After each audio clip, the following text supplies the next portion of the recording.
Hello, everyone, and welcome to another puzzle piece.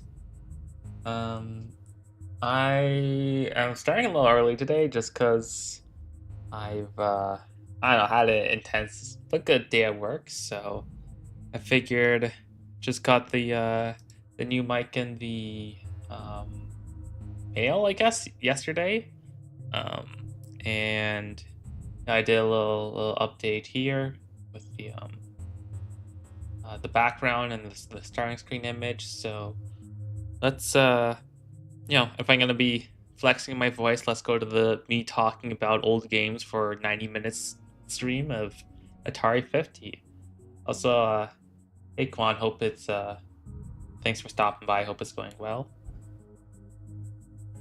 Yeah, the last time I did this, we kind of got disappointed by the PC era, to be honest, because a lot of this collection, is the arcade in 2600. They did have some 5200 games, but for like the Atari PCs, they really didn't. They didn't have any games in here for their last couple PCs, which oh well, it is what it is. I do hope though that we're gonna try because we have two things left: 90s and beyond, and Wider World of Atari. I am hoping that this has a bit more diversity of what you can actually play, but at the very least, I just skimmed and it looks like it has a lot of good content. Um, so let's dip in. So this is the necessary. You can't play video games without your complimentary dog, but also, um, I don't know. It's seeing old images of consoles. I guess the Atari did have the um, unpluggable and pluggable uh, controllers. Not every console did. Like even stuff like the Famicom did not. Fairchild Channel F did not. Very much hard coded wires.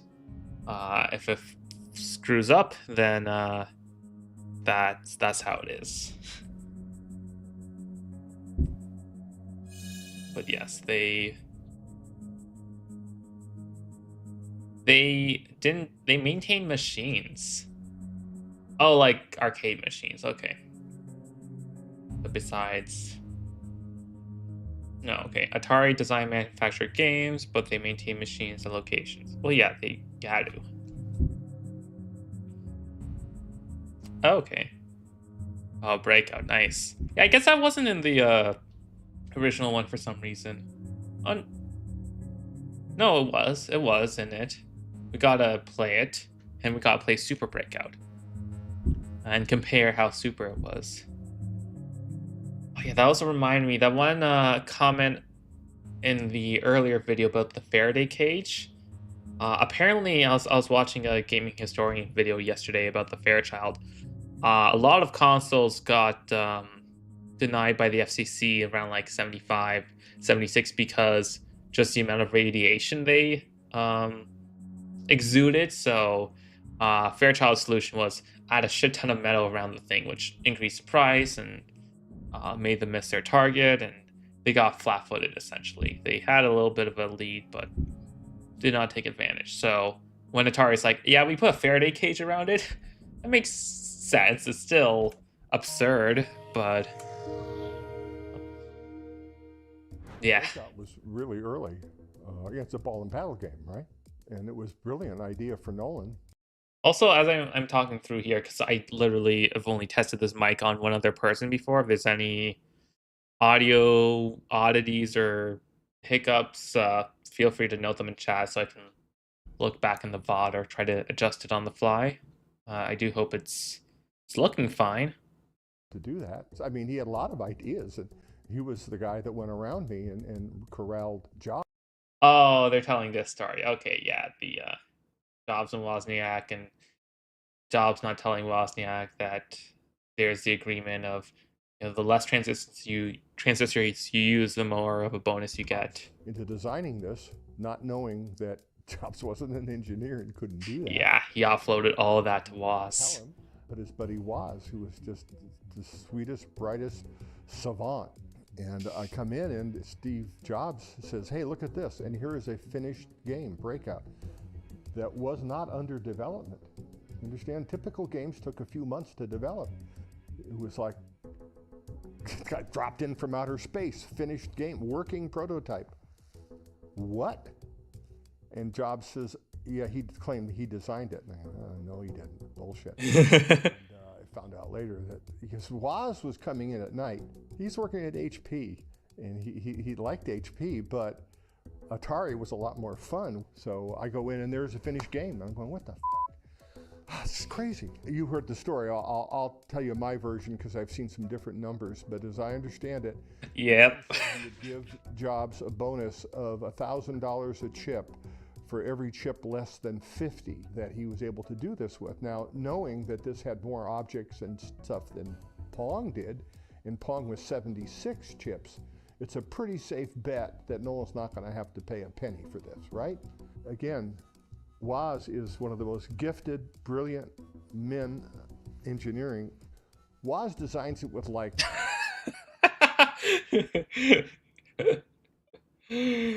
Oh, 24 chips. I just read that. Now, I do. I mean, early Apple history, you gotta have a soft spot for Steve Wozniak. And also, especially the part after where he had the skiing accident, basically out of commission for a year. He came back and like feels like the company changed, and it's not the Apple he grew up with, you know. And then quitting and doing his own stuff before the whole Jobs trauma. Nolan didn't say you had to be able to buy the chips. So some of the chips were chips out of Hewlett Packard that you couldn't get. That's blatant moonlighting. Oh my goodness. But there was the prototype of the working game, and you look at a schematic, and I couldn't understand how would this thing work.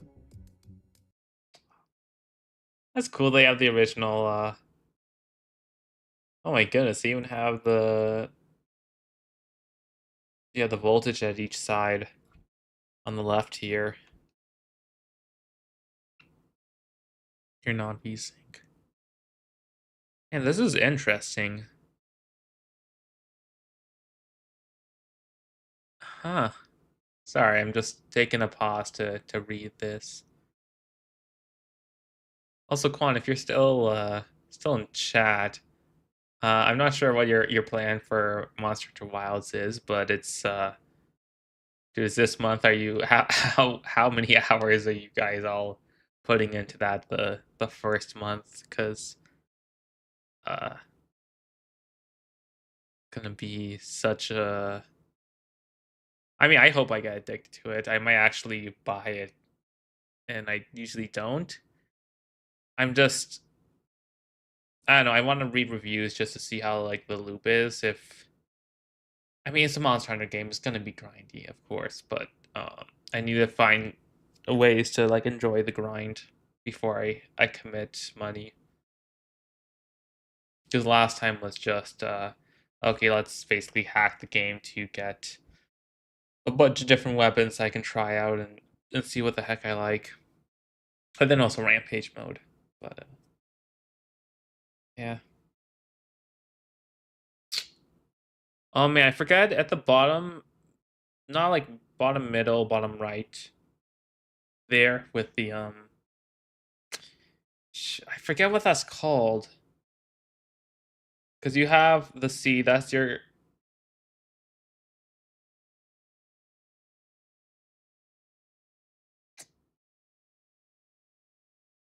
It's essentially. Shit, I forget what that component's called.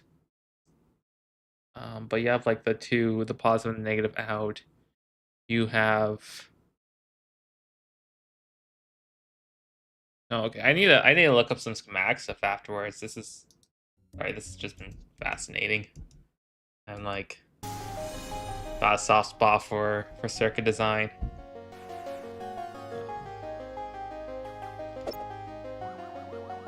Good graphic.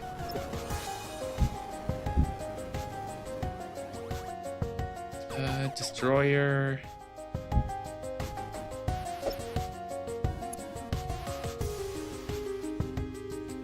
back the volume down on my side. I turn it up for the video.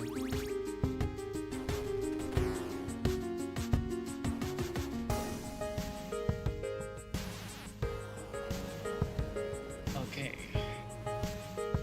Conscious skill, timing, incentive. Gosh, 3D visual effects. 3D visual. What fucking 3D visual effects are we getting here?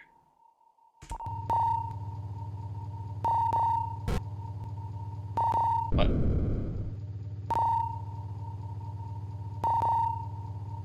So I'm just supposed to ding one of these? There we go. Okay, that's what it is. Oh, I see. I have to... That's where it explodes. Okay. That's pretty good. Yeah, no. I mean, yeah. Sometimes this type of marketing is, reading between the lines here. And also they of course they have the coin operator instructions. These are expensive machines you want to be able to repair. Ooh, and in German. Only made with here. Super bug. Single player driving game super bug. And then there's like a translucent thing on it. Oh, there's a little cutout there. Okay. Oh wait, I gotta start. Okay, how do I... Controls. Oh, it's a gear system. Oh, okay.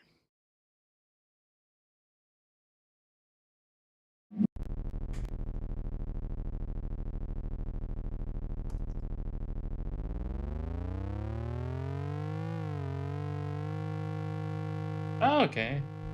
That's nifty. Wait, do I have to do anything besides drive? I guess I pick up fuel?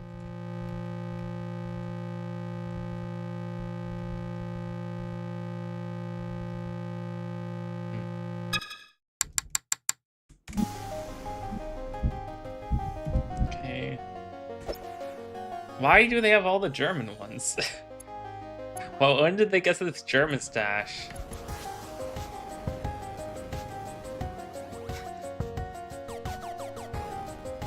One second.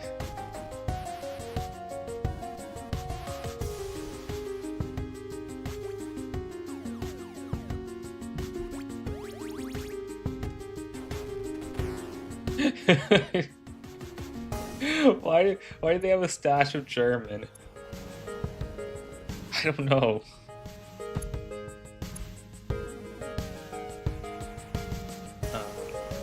What else are you supposed to do? I guess, yeah, just score, get the distance. Is there a way to increase fuel?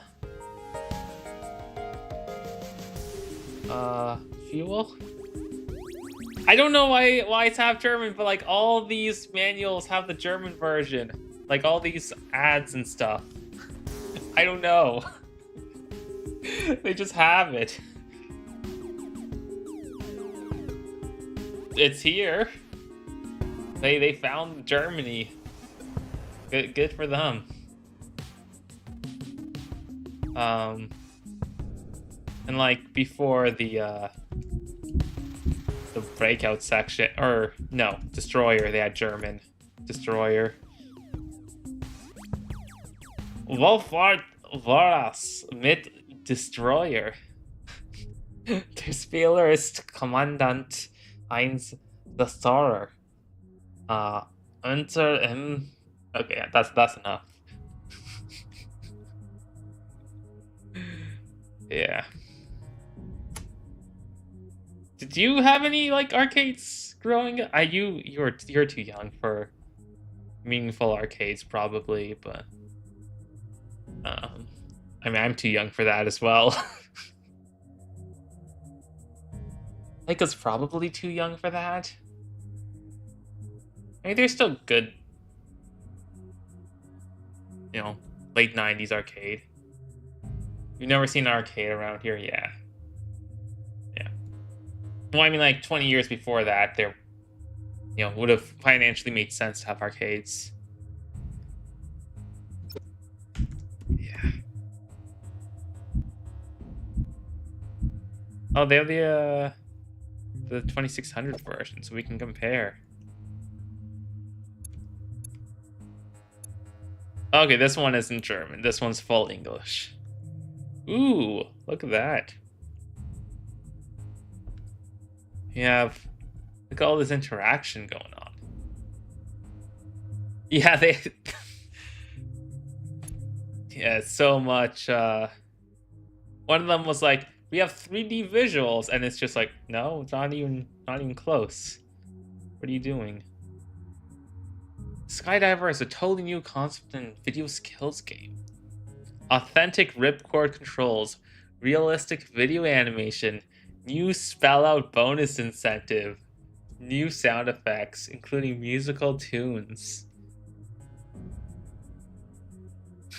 I made this joke before, but it's like when Nintendo releases like, an updated version of one of their games, and they just like half the box is just whatever that like small new feature is. Like, oh, Poochie mode, right? Oh, Funky mode. That's like half the box, and the other half is like the actual game. This is that half the box. Wind direction. Watching airplane speed. Wind direction. Yeah, I don't even know. Also, hope you had a good day. Made. Did you? I guess I didn't show off the new mic, but Kip helped configure it this morning. It's right here. Got they released it last November.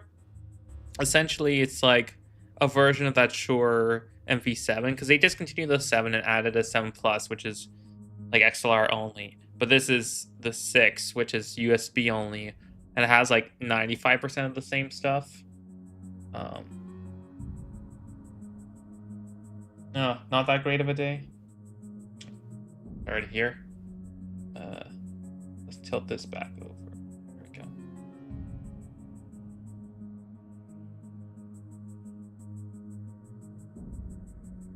go. Okay, yeah, still struggling with writing.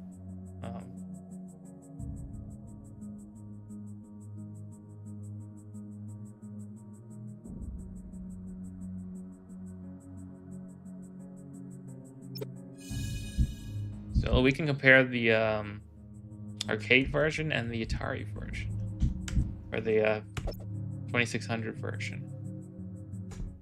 Okay. Seems standard. Oh, fuck. There's an ambulance.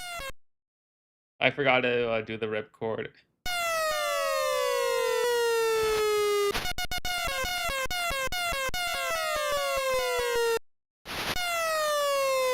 What are even the controls? Left shift to open parachute? Okay.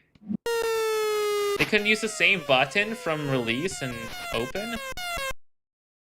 Huh. Okay, reset game. Run that shit back. Do you like set up rewards for yourself? Like, oh, I hit like 30%, I'm gonna treat myself out to like a pizza. Oh, I went off screen. Okay. Yay, I did it. Yeah, that is it's a good deflating balloon. Okay. And let's see. I read that as Dave the Diver for a second. Okay, let's see if it's the same controls.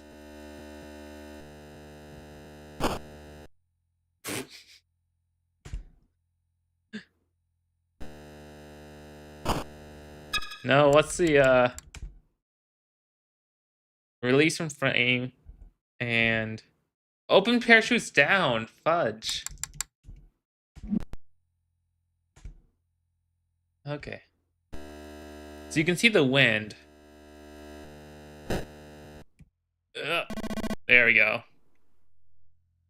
Nailed it.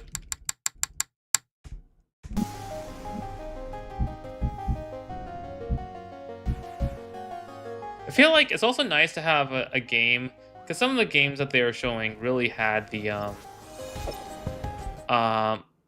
gradients up the wazoo. It's nice this game just doesn't. It just sticks with the regular colors. Not really that I'm lacking motivation. The fun part of ADD is you struggle to get yourself to do things that you already wanted to. Oh, okay. So you need to really rigid yourself with Pomodoro timer, like that type of managing your in and out states of working. What is avalanche?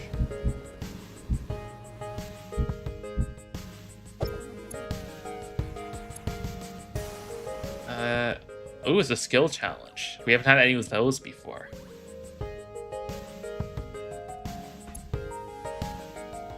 Yeah, we're gonna just wait. Sorry, this one. Extra replay, extra profit. Oh, they can play indefinitely as long as you don't miss. It's like that one Stack 'em arcade game. Okay, what I got to do?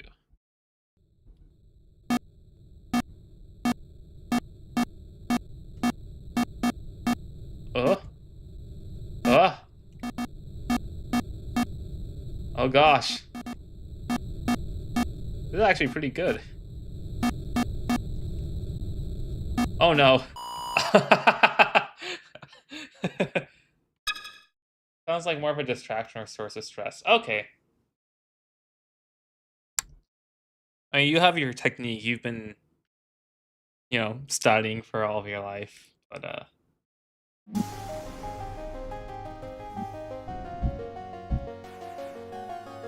it just sucks that you're I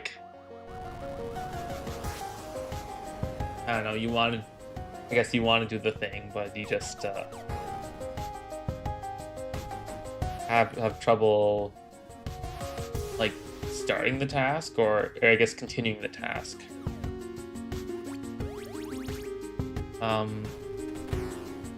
APX. Oh, this is for the 800 and the 400. Oh, right, yeah. Right, they did mention that in the other section. That's why they have the PC monitor. Okay.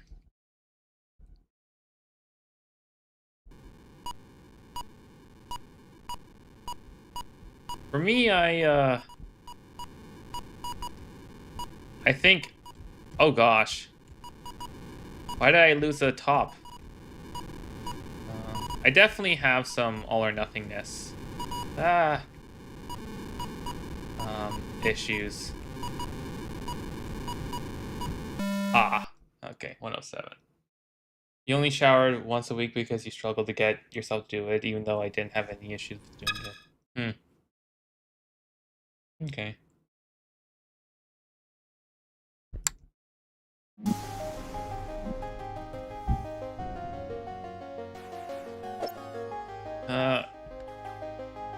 Me being perfectionist about writing doesn't help.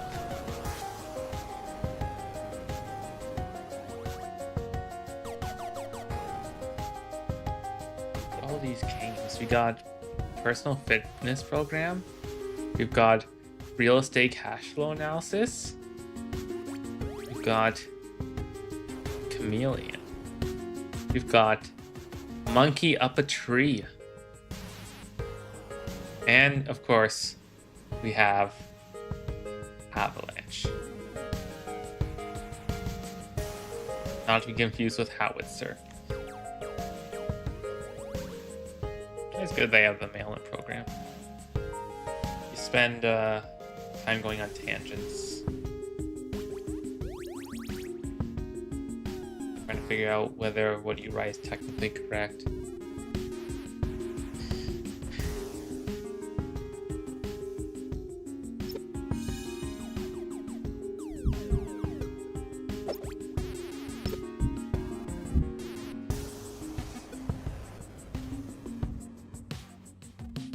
Yeah. I think like that type of like thesis writing and even like publishing writing where like the scrutiny that can go under almost demands that type of initial scrutiny. But I don't think it's a bad thing that you're doing that for what it's worth. Unless it is really affecting like the motivation, then maybe like the second pass or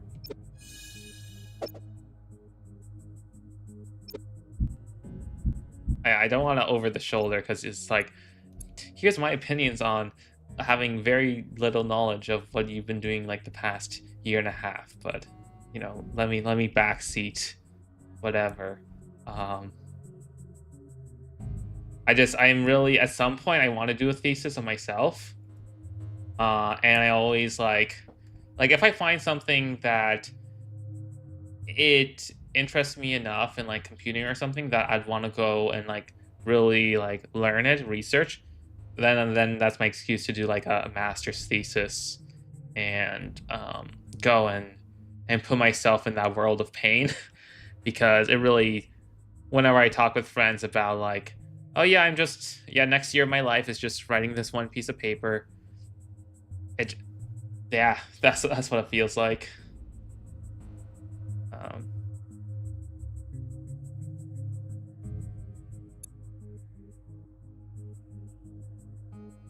This is using the trackball. Oh, they have a little like graphic down here. Select your play.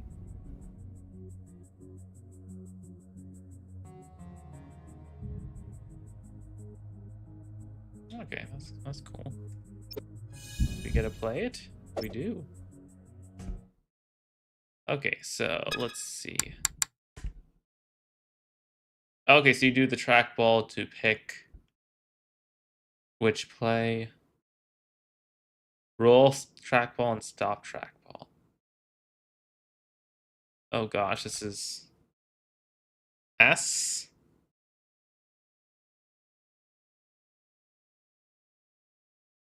Oh geez, okay.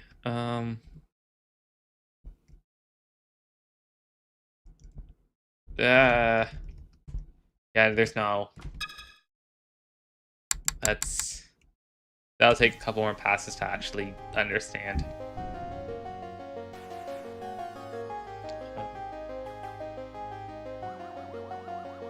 Did you end up getting your like? I know recently you had Sona developments where like you actually said like, oh yeah, Kip can use a thing, and then you also said like another thing that like, oh okay, yeah, Kip can use. Is Kip in the process of getting you like a reference sheet or something?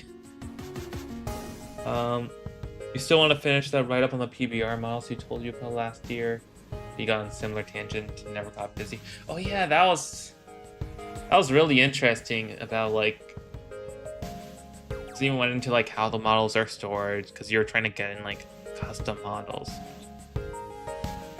Didn't you? Wasn't there like a plugin that worked on like a weird version of Blender or Unity to like actually see the models that you wrote? Or oh, that was cool.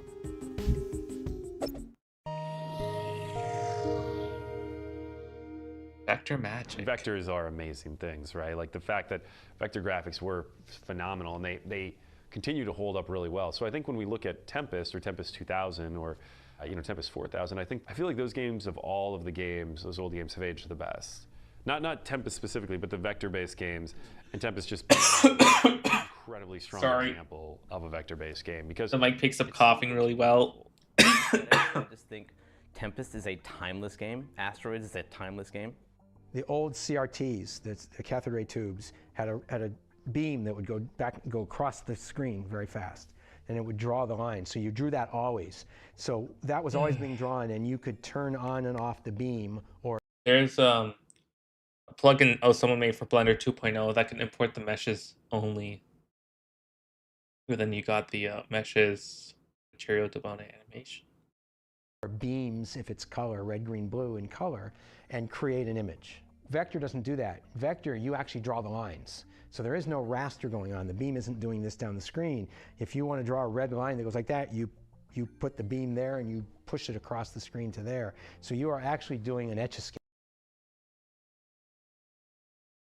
Some of the vector-based games use lines and they don't look dummy.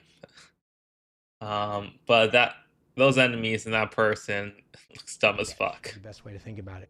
One of the interesting limitations and why it's so good for space games on Vector is if you don't draw something, the screen is black. It's not kind of sort of gray, it's black. If the hardware stopped in a coin-op game, the last picture would stay there. If hardware stops in a vector generator, it goes black. Because you have to draw it. You're drawing the beams, there's no raster. There's nothing automatic in that. And I like that as well. That meant I could draw something and I didn't have to worry about it again. If I wanted to move it, I just redrew it over here. Before, you have to erase it from that space and rewrite it over here. Yeah, didn't like that. Too much work. The limitation isn't how many dots you have, it's how many inches of light you have. And a lot of people really love that white on black look. You could get these really fine details for the time. I mean, if you go back and look at it now, it's not as high res as you think it is, but the ships and the shots and the way it looked, and you could adjust the brightness. I mean, get your Vectrex, put on your that bright shot overlay, in and asteroids, for example, and that goes have a across ball. the screen. There's nothing like that. It's just an amazing look, and I wanted to work on it. We started with black and white. I worked a little bit on Battlezone when I worked on the simulator, which was after Battlezone came out, but if you remember Battlezone, it was green. Those weren't green lines. That was the first FPS. That was Battlezone, right? I got color when I did Space Duel, which I took over from... Let me pull up a picture. It was like a tank game or something.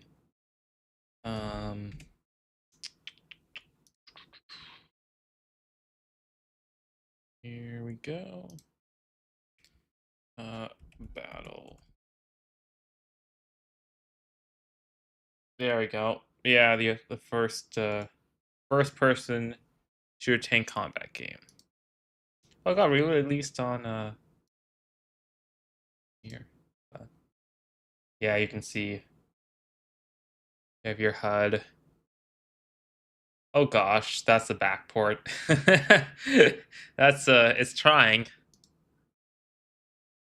Let's see if it got port to Vectrex. There we go. Look at that. Look good. We're gonna open up a 20-year-old video and hope it doesn't have slurs. 6-year-old, okay. Oh, okay. This is a inspired by type game. This isn't the this is what it would look like if they had rights, you know? I guess Atari didn't want to. You've only got one joystick. Oh, look at that 4-button control scheme.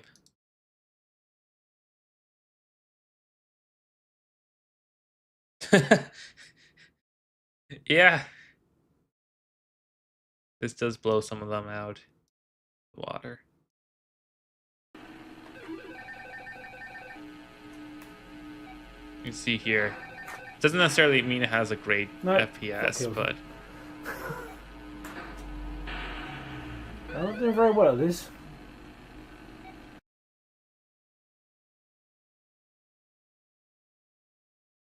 yeah, that's cool. Yeah, the first big 3D success and the first successful first-person shooter.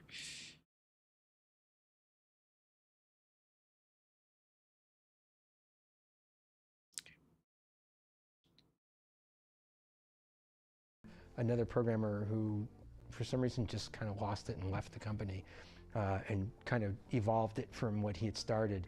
I wanted more time to work on it, and another programmer was working on Asteroids Deluxe, and I was doing Color Asteroids. That's what I was doing with it. That's what Space Duel originally started as Color Asteroids.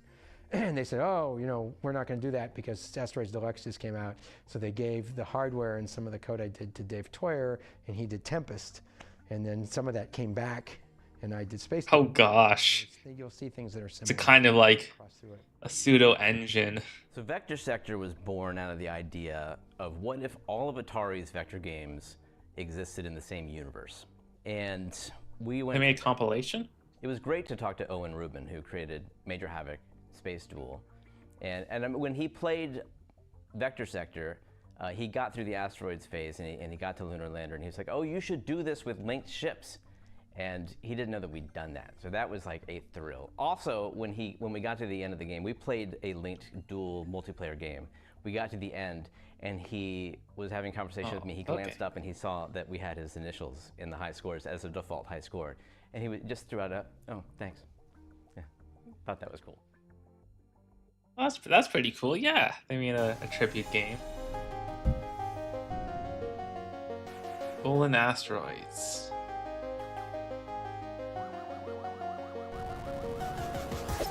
What did it do different? I guess it was gold. Yeah.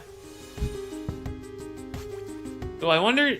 Oh, did Atari do any Laserdisc games? We'll see it in 1983. But if they did any Laserdisc games, that'd be really cool. But yeah, showing some of their other, vector games besides Asteroids. It's pretty cool. Ooh, killed the ship.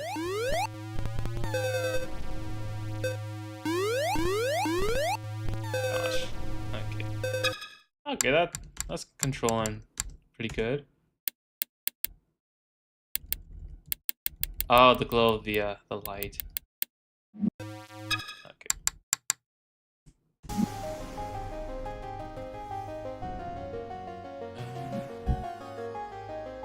Skill sense.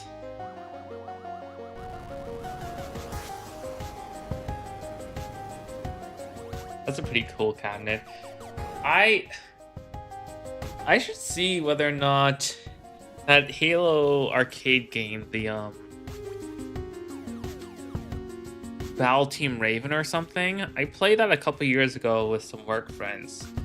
They actually played, like, I had to leave for like yoga or something. They got to like the last level before they ran out of money, which is really funny. But like really impressive. But also, a lot of different arcade machines have this like over the top, like let's isolate your surroundings type vibes. Let me see. Halo Fire Team Raven port.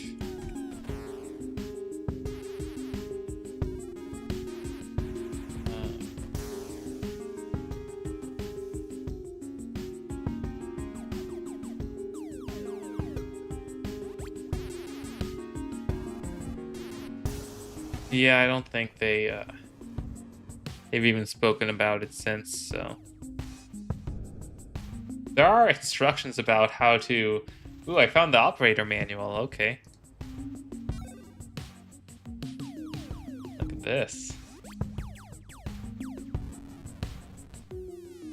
Yeah, this is what it looks like. It's good. Not nothing to really write home about, but looks good, feels good. Good, like an arcade game type thing.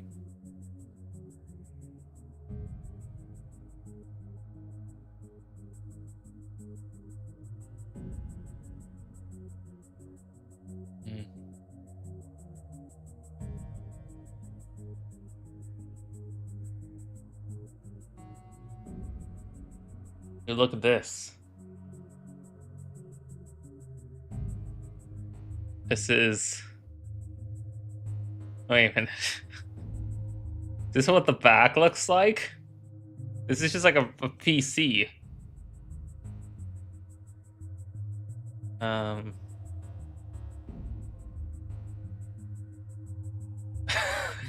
Yeah.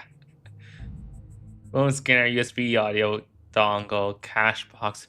Oh geez, it really is just like a PC. Huh.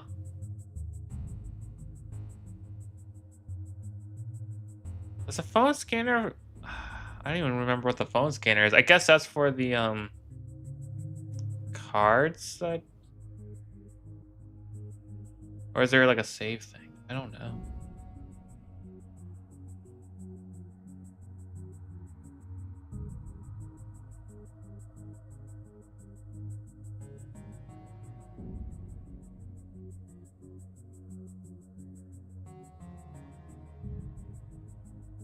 Okay, this is all assembly.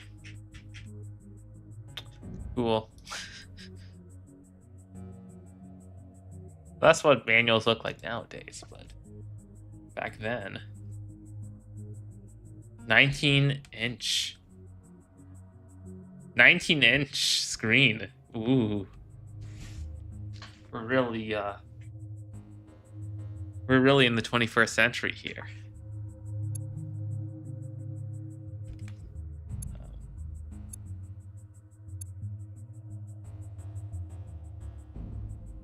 I don't know if this one was released in Germany. I'll be honest. Not expecting that to have a German version.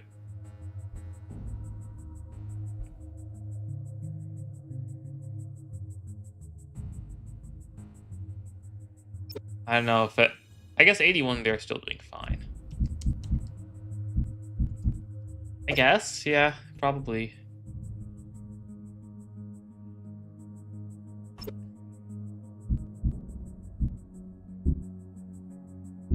Okay, we'll watch this in a second. Wow, okay, there's a lot of videos in here. Wait, did we go? Oh, that's 81, and then this is 80. Okay.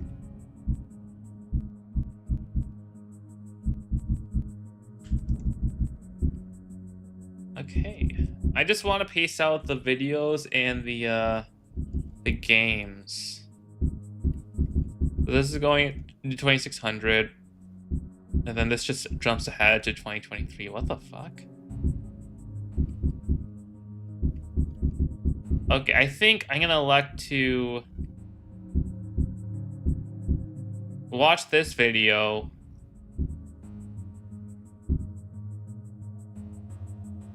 Then we'll go to the art. Like, we'll do the art later, essentially. Because that's like a 10-minute video. Well, at the beginning, it was sort of forbidden to consort with the enemy. First off, we had a vibrant coin-op business that was making money and keeping us in business, and coin-op consumer wasn't making anything. I didn't want to screw with that. I did not want to damage that. There was a door that said, "Don't even think about entering here." And I was like, I work for this company. I opened the door and walked in, and Al turned around and goes, "What are you doing in here? Who the hell are you? Why are you here?" And so I said, "Well, I work for this company. What are you guys doing?" Oh, and found out how to open the door between the two places. And what's this? And I'm going, "What the hell are you doing?" Anyway, we became friends. I was one of the few people in CoinOp that spent a lot of time in the consumer group, sort of going back and forth. I believe that Al Alcorn was sincerely concerned that CoinOp would be a distraction on his group, which I don't think they describe what coin-op is. I just assumed it's coin-operated arcade, but that's not what this on a very tight schedule is. Other companies like Bally all of a sudden took some of their engineers in CoinOp, and first off, I didn't. What is coin-op? Kind of engineers to do consumer. It's a different cost accounting, a different culture. Number two, I didn't want to screw with. What is coin-op? The arcade games were. Yeah, that's what I thought too. Arcade machines, but we're in like 1980. Atari already had coin-operated machines. That they've had this for like 8 years at this point. Pretty much in one area, and the consumer people were in another area. Engineering was upstairs for consumer products. We were downstairs, and I don't think That's why the division's important for them. But Okay, let's go back.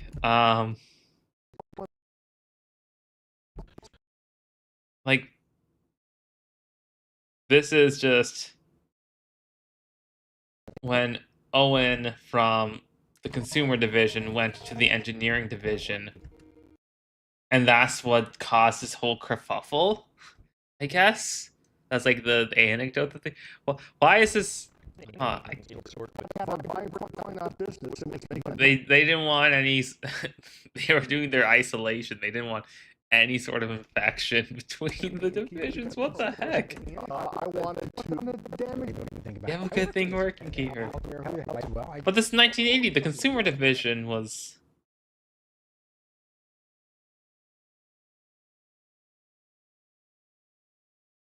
Like the 2600 was doing good. This is during peak Atari. Go ahead. Anyway, we became one of the few people in coin op that spend a lot. And granted, this is Warner era Atari, but still. Sincerely on his group, which is a vicious project on a very tight schedule. Other companies like Bally all of a sudden took some of their engineers in coin op and they are competing for research. I guess it's like Nintendo with the Game Boy and the NES team rivalry stuff. I guess that's what this is like, where it's just petty as fuck. First off, I didn't think these were the right kind. Like they were like forbidding business partnerships because, oh, this team's already using this, so we can't do this. And like people, they didn't want to work with each other, and like I got a real concession for I forget the NES guy's name, but for him to like ask Koi to use the fucking D-pad, because they had a few other designs for the controller, including the nipple button that he got laughed at. So using the D-pad, good move. But like they can use Sharp for their Game Boy LCDs, I think, because they were making some music stuff for the NES, or vice versa. So they use like Citizen or some company. Of engineers to do consumer. It's a different It's cost dumb. accounting, a different culture. Number two, I didn't want to screw with coin op success. The arcade games were pretty much in one area, and the consumer people were in another area. Engineering was upstairs for consumer products. We were downstairs. Also, let me know if audio is fine. Hope I'm assuming it is. If I haven't heard anything. You know, and it was okay, good. We water skied together. There really was two separate companies. It felt like at a time. They had very different development environment. They, you know, there was no synergy between the two really, other than that we shared games. I have been known to joke that the point of coin-op games is primarily selling players their own adrenaline. So you want an intense, fast-pitch game, and you'll blame yourself if it's over in 3 minutes, not the game. A person who pays 20, 30, 40, 50 bucks for a cartridge. Oh yeah, Mystery House. Wants to milk that thing. So the games themselves are different. The Quest games. Every machine is state of the art. It's all new, fresh, challenging stuff, and it's exciting, and it's real design. Coin-op gets to use more expensive hardware. They get to use tons and tons of hardware, and they get to refresh their hardware all the time, right? So what's happening is the Atari 2600 chip, the 6502, is a chip you could make in '76. Now Moore's Law is cruising along, doubling computer power every 3 years, but we're using a chip from '76. Every couple of years, a new console would come out, and Atari just. Did that just cut out? And Atari come out. Every couple of years, a new console would come out, and Atari just had to live with the old technology, but fortunately with programmers figuring out new ways to use it.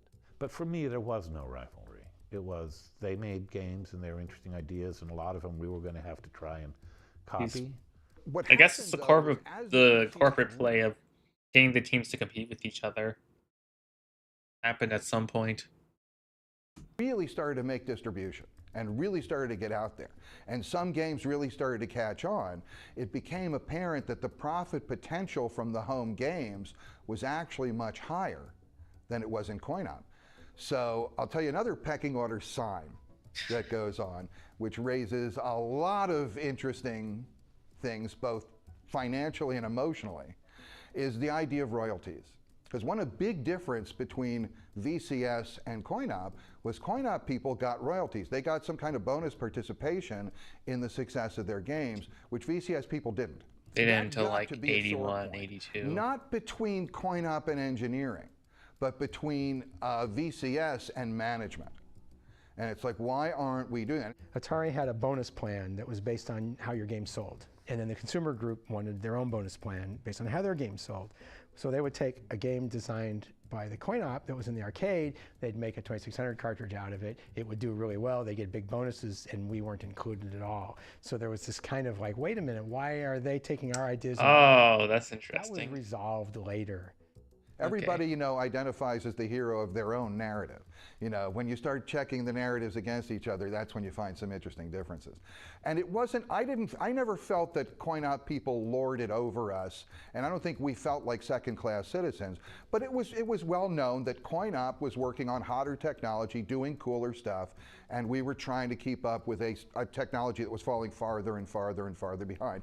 That's just the reality of it. They both needed each other, and that's the way most of us looked at it. It was a Okay, so it wasn't that toxic, just moderately.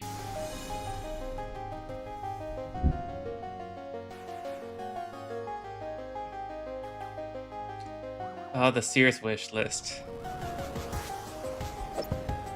When Sears would, you get your Macy's, your JCPenney, all of your defunct brands.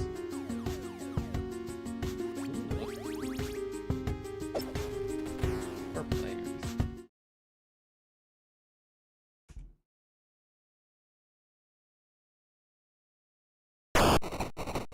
Okay, I guess I'm at the bottom.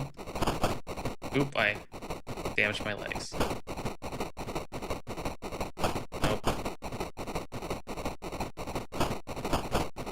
Oh wait, I can hold it to keep it in the air longer?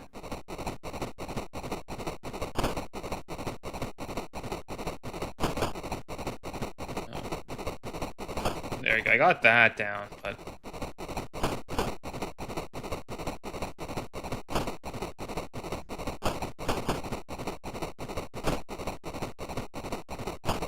Yeah, no, I'm doing shit. Okay.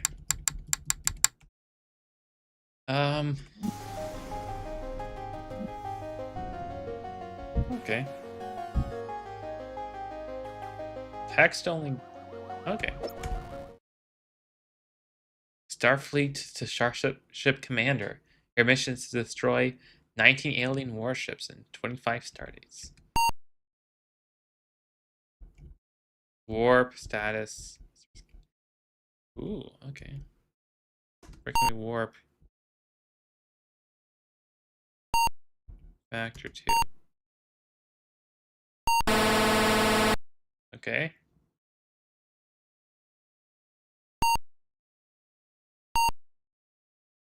Cool.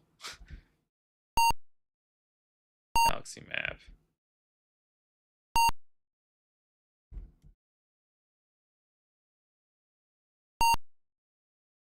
Okay, so we're here and there's stars and shit. Yeah, reading the manual is recommended. We have a manual? There we go.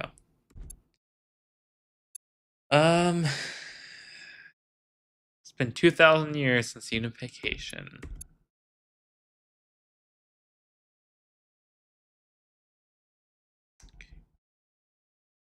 It's something interesting I found out is that in NES Tetris you have past a certain level, like 155, a chance for the game to crash. And you can try to intentionally crash it or just accidentally crash it.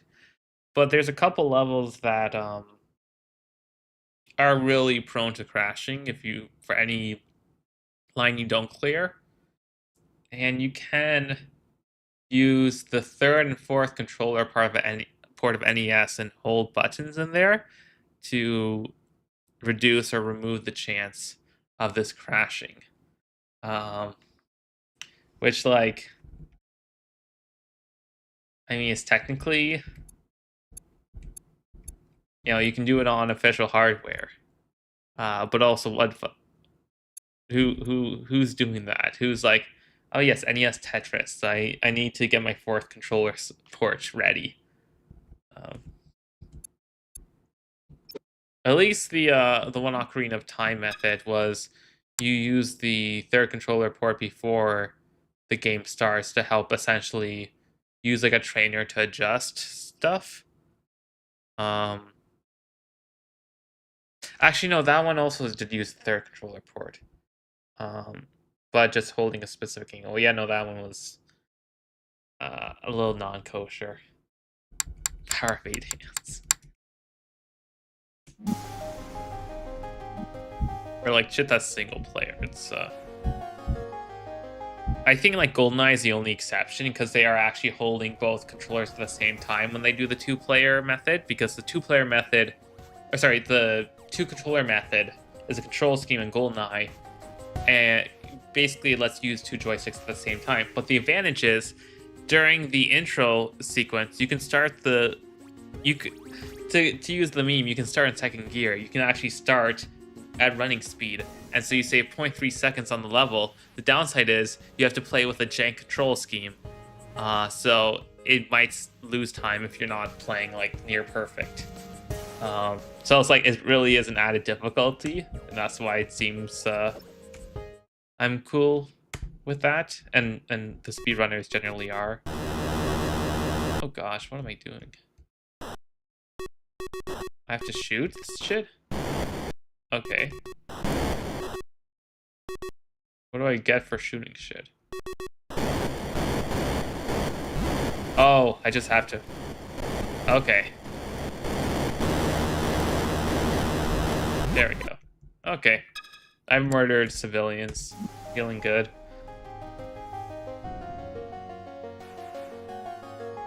That barely feels first person. Bit of a... Okay, yeah, we're gonna skip this until later just because that's a 10-minute video. So we'll go back to the 80s after. Oh yeah, Berserk, I heard that people were... When I read reviews of the collection, people were mentioned in this game. How do we get out of this one? The answer's on the back. Wow, 64,000 random maze patterns. 8-player, 8-direction joystick.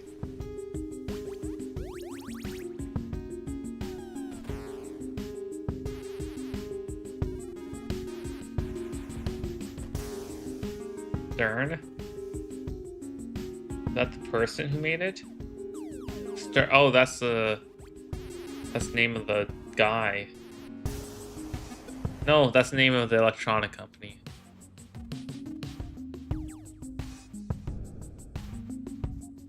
I'm manipulating joystick. Evil Otto, the smiley face.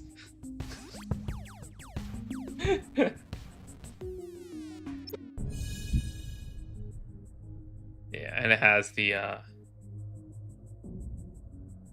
sure. Does have the voice thing, right?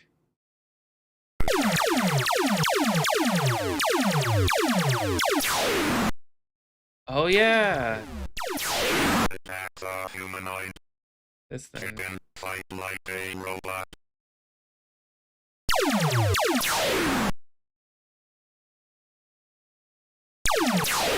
Chicken, fight like a robot. Oh.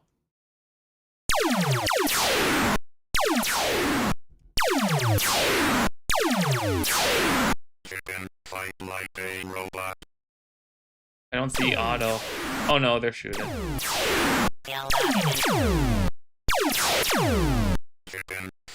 No, I'm not fighting. Make love, not fight.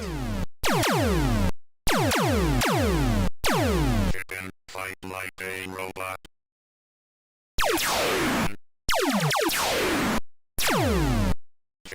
Fight like a robot. I want to see if we auto. It's auto. Fight like a robot. Okay. He's out of this world.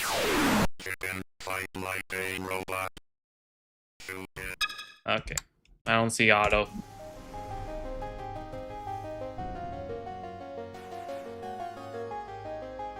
Okay. Seem fine enough. The main theme of Berserk, as I understand it, and as I've always understood it, is basically you're one of the last humans trying to escape this prison inhabited by robots. Because there's this character in the game called Evil Otto, and oh, there he he is. bounces at you with this smiley face, but it's so sinister because all he's really trying to do is just pulverize you to like nothing. So sinister. And he comes at you so aggressively. Even back in the day, the story got around really fast that somebody died playing Berserk. The rumblings of rumors when it got out, like, oh my gosh, someone died while playing Berserk. They must have, I don't know if the game shot back at them. I don't know what happened. And I think that added to the mystique of the game, because could this game kill you? But in reality, as far as I understand, it was somebody who actually had a heart condition who happened to be playing Berserk when an episode occurred, but that of course got embellished to this game will kill you. I remember Berserk coming out for the 2600 and I was very impressed. The characters were very simple, but moved exactly like the arcade. The gameplay was great.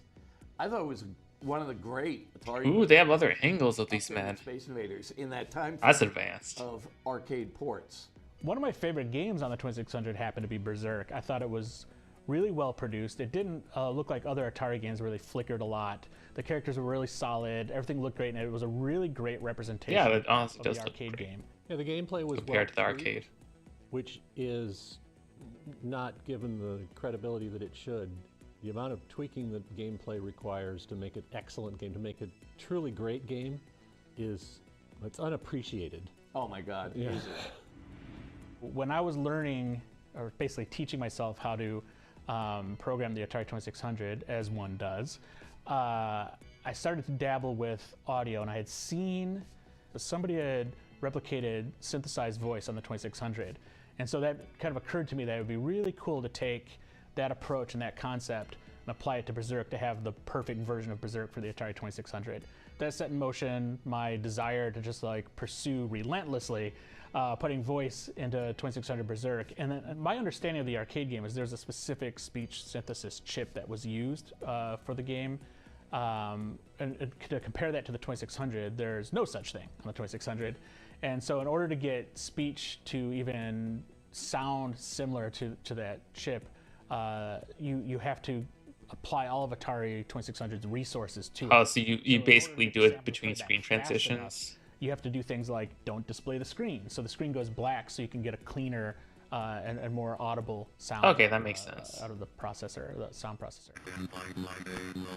Some of the changes that that's pretty good. The game early on were mostly palette related, and some graphical changes. Also added a title screen. I always felt that like later Atari 2600 games that had title screens were really cool, so I wanted this to feel like those. But ultimately that was where my work ended. But then the community hopped in after that release, and Dennis DeBro particularly found out by disassembling the game that there was actually code for the robots to shoot diagonally like in the arcade game. I found it fascinating that after I dabbled a little bit with Berserk, to watch other people go in and find all these other things within the source. Oh, so you took... completely. Oh, whoops. And started to apply that to like what would become ultimately... Okay, so regular Berserk, this guy, years later, goes in and is like, what if I got voice on the Atari 2600 working? Like some of the other stuff. That's where this comes in. Okay.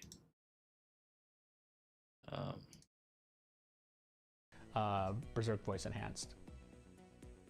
Okay. That tracks.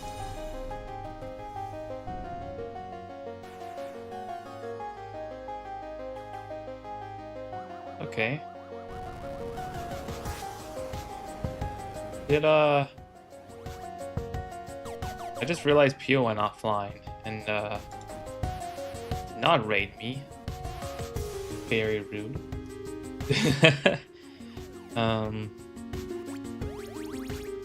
Okay. So okay, that's the yeah, the heart attack. Heart condition.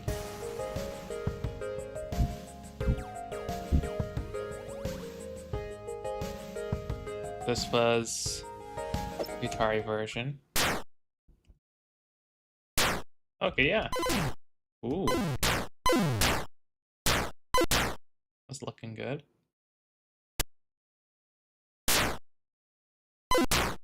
Okay.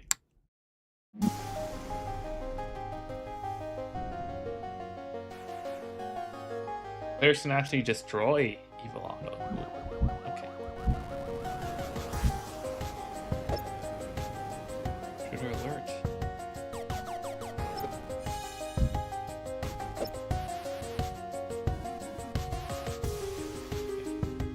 I think I'm gonna take a 5-minute break just to get myself some tea. So I'll be right back, and then we'll keep on berserking after these messages. You can get cat in the meantime. By zoom and enhance. Purple guy? Not purple. Sure, good enough.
Wow, okay, could be like realizing range look like.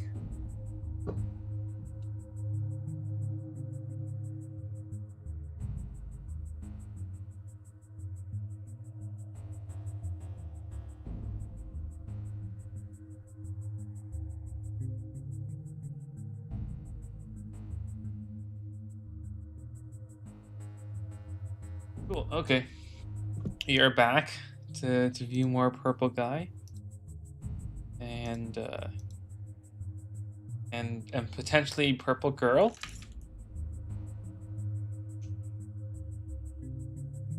Yeah.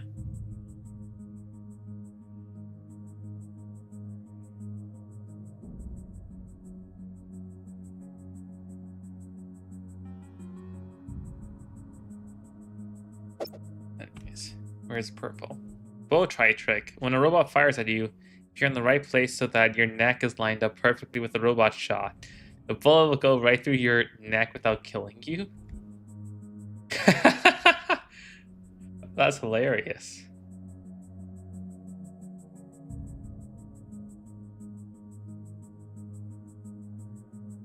One part here, you have to be right next to the left exit, practically out the door for this to work, but it does. So here's a gate on the left side, rebound auto on your tail. All you have to do is fire into the gate before you actually exit and he'll disappear.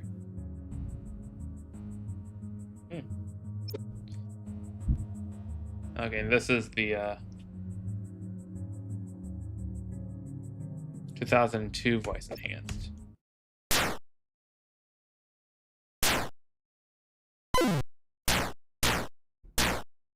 You just... I was expecting the chicken line. Sure, we can kill them all. Okay.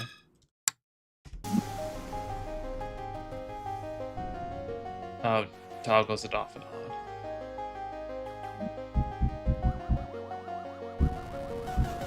Also, we have Renzi. Evil Auto's back. The totally new joystick is also back. Totally new. Mama Auto.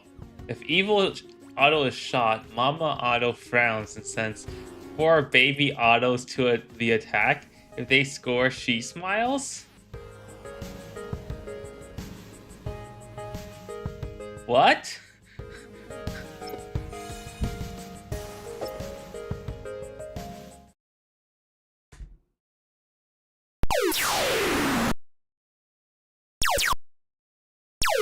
Okay, I don't have to press it to go. Okay. Honestly, this feels, the color palette feels like a Spectrum game. Okay. But that is one hell of a sentence. 5200. Oh, cool.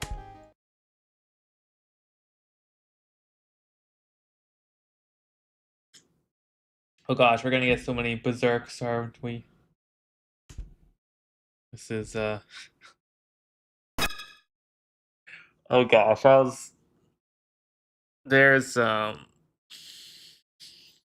listening on the Burning Barrel when they were going through all the Berserk manga. And for Guts, I think at one point they jokingly called him, like, Mr. Berserk, and then shortened it to like Mr. Burke.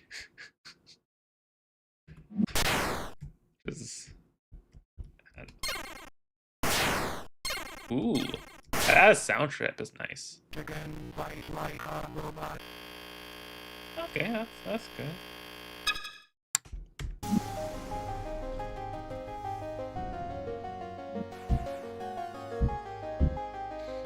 Atari Video Cube.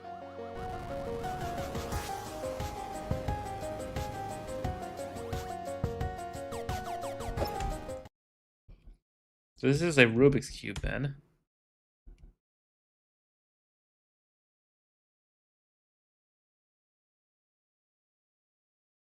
No, I'm doing it just to the left. I'm doing it to the right now.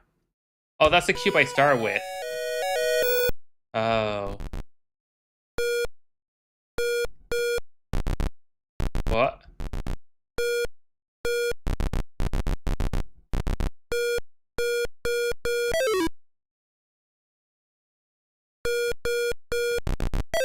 Oh, you can only go...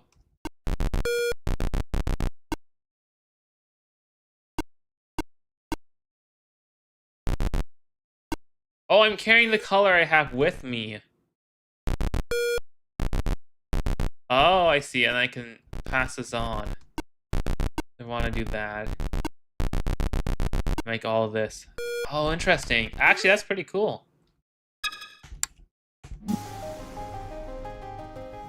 Okay.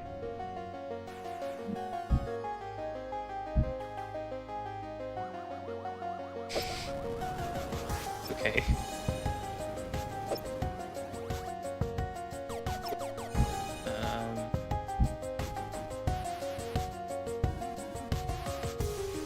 Oh, it actually got re-released in '84. Cool.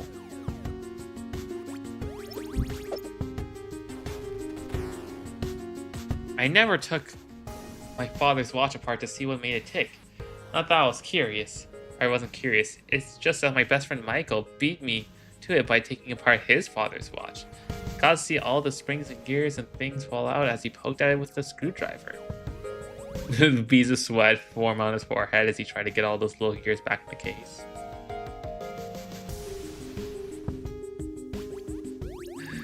Then came a week when I got to play alone, while Michael stayed in his room, staring at the walls and gently rubbing his behind where his father had administered an educational experience.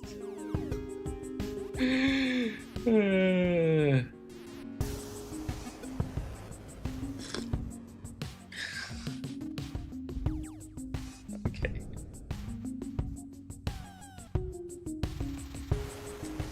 Eighth Book of Tan.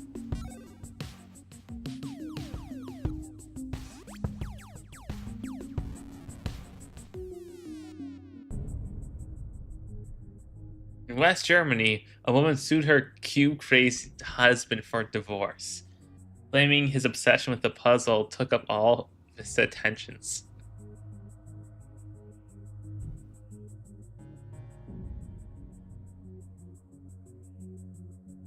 Oh, they made a cube solver. Yeah, I think like the world record is less than 4 seconds now for a Rubik's Cube. It's I mean, we can watch it. It's literally 4 seconds. Me. World record.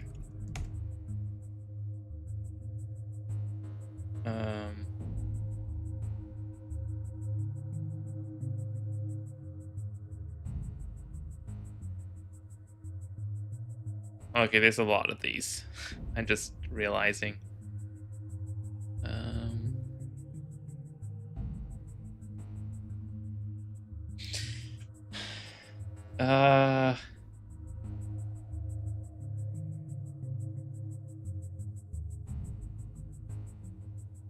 This guy's from 8 years ago.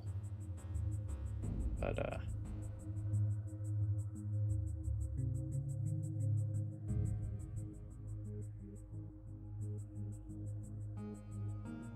this one, okay, so this one,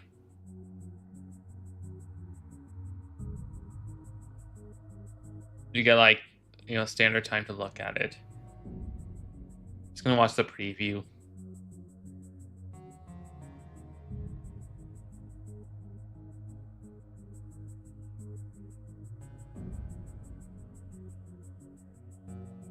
Okay.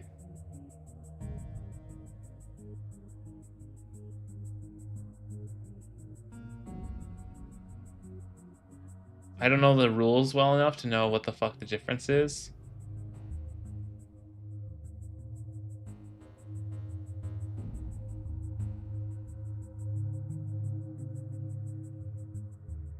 Damn, look at that.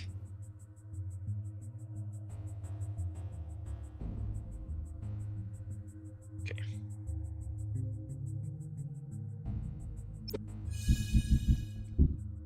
After the NES. Yeah. Oh, we get later 2600 ones. Of course, we're not getting the XE home computer version, but fine.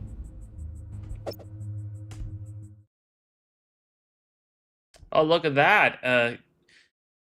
Instead of using the dials to select difficulty, you can do it on the title screen.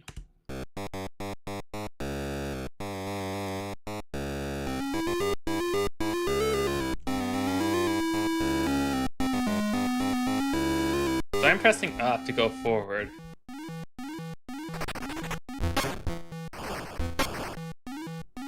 Why am I getting shot at? Leave me alone. Oh, hieroglyphics. So these are hieroglyphics.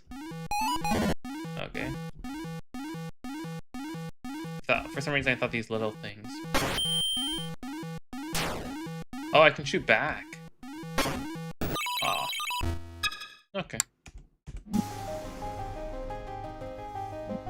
Oh wait, I can fly, I just didn't. Wait, how do I fly? There's only one button. Down and up. Oh. Huh. Okay. Not bad.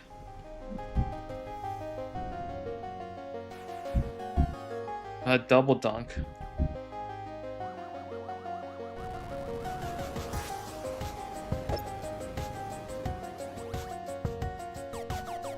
Foul detection, shot clock violations.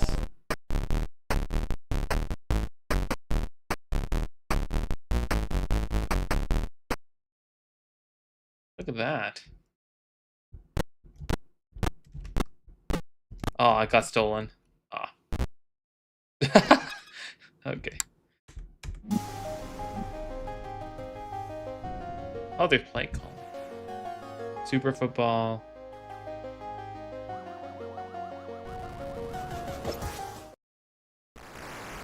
Okay. Isometric style.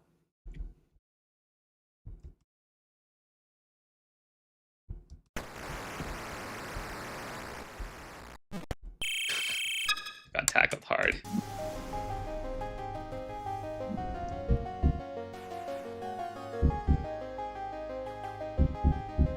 I'm just looking at the videos. Okay, I think now we go back to the artist.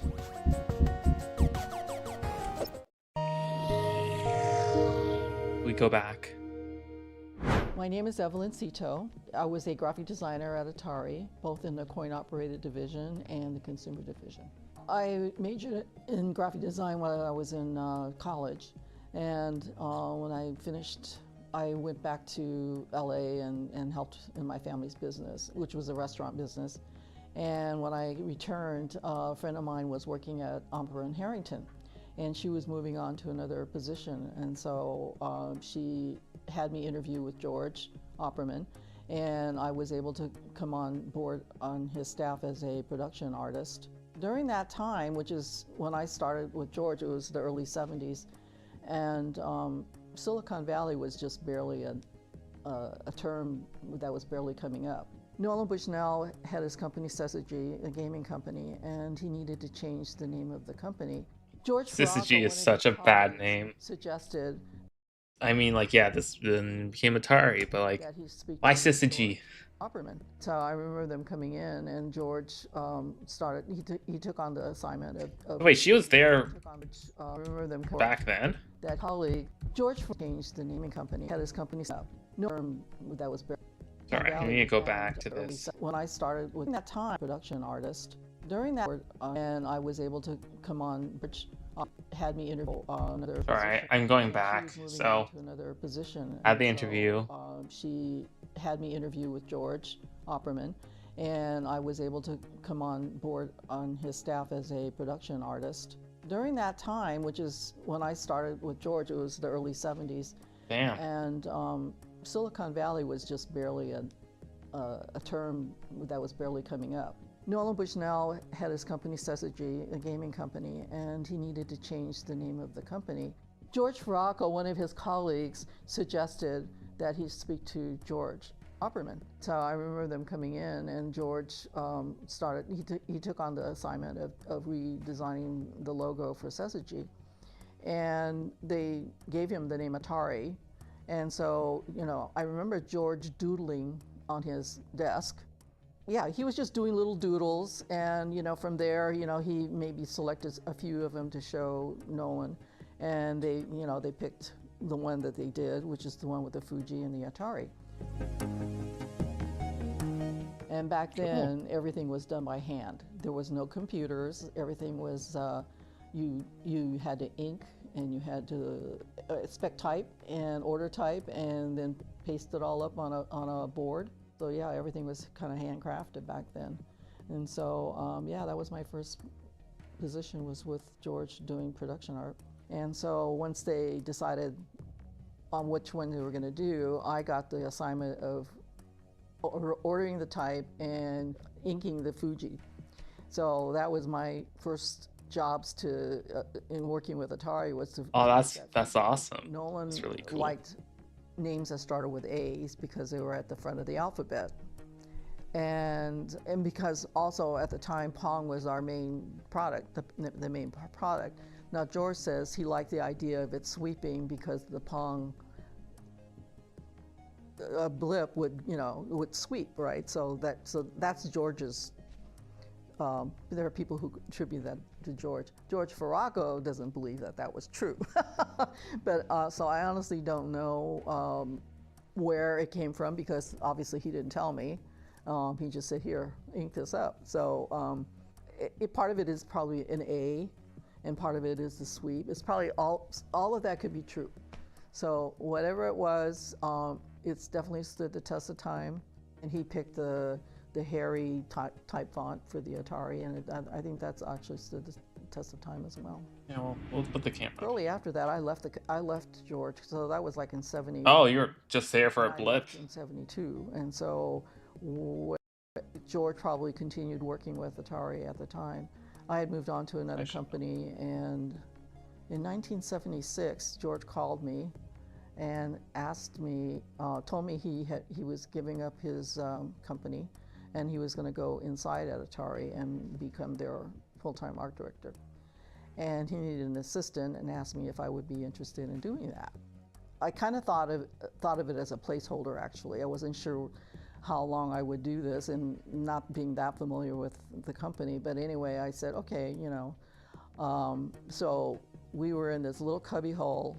Our two desks were facing each other, and basically we had a drawing board each, and George was. So I'm not commenting on this. I'm just interested. And all the advertising and whatever that was required. George himself was an illustrator, as well as a designer, as well as a marketing guy, as well as a copywriter.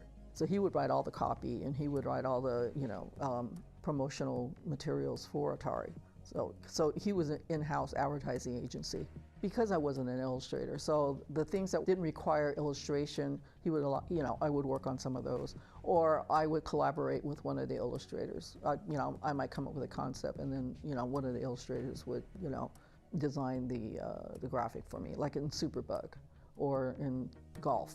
Bob Flamani was the artist on those particular pieces, and so, but the concept of how it looked, the general concept might be mine, but then I would basically have the illustrator do it, which is not unusual because a lot of graphic designers are not illustrators. I worked on Superbug, I worked on Fire Truck, which was a two-man game. And see, because those graphics I could deal with, they weren't, it didn't require me to illustrate a person or an animal, so I could do graphic things, but I wasn't able to do illustrations. And I did do football, and or the soccer game that was created from that. And then when Atari got into pinball, I worked on a concept for the Wonder Woman pinball game, and that didn't require me to be such an conceptual illustrator, because I already had reference material to work with in terms of the comic series. And so eventually we grew to a staff of about eight people. And we had a production artist, but George was still doing all the advertising and the brochures and all the marketing materials for any of the games that came up. And so eventually the company grew, and I guess I never really think about like box arts for games, just when they piss me off, honestly. Or when they're like infamous. I mean, that shit was super important back then. Even now a little bit, but like Or the advertising of fucking pixels. I stayed there for a couple of years and ultimately decided that I had an opportunity to go. In 1977, Atari was already working on the consumer video game system. And I had heard about it, but didn't know a whole lot about it. I got asked if I would like to join the consumer group. And so I went ahead and did that. And that's where I felt at home, because then I can focus on graphic design more than illustration. That was a great opportunity for me to really focus on branding, to really illustration, graphic design. Then I can focus on. Okay, yeah, right. We established consumer group is what they call like the consoles and shit. So then I can, and it was a great opportunity for me to really branding. They were starting to introduce some other game systems, and so they wanted to figure out how to market it, and we wanted to take a look at what kind of packaging design do we want to go with, because at the time the VCS system was a black background with little vignettes of game players and parents and screen grabs of some of the video games. And so So I go back. That one woman in the middle bottom. Can't see me. The video games. You can't see and me. So we decided to take a look at what we could do with it. The video computer system was sort of a generic name, and so we decided to maybe focus on blowing up the name Atari. So we made some mock-ups to do that. Basically, on a product shelf, you got 3 seconds to grab somebody's attention. We banded the box with Atari with the number of the game system, and we created some packaging and took it to a store to see how it would stand up next to the competition. And at the time, Odyssey was out, Magnavox, Coleco, there were other game systems out there, and they were similar in design to what we had already created. So we took it to a store and took some photographs, and with the other competition in the background, it was clear that the Atari, branding big was the way to go.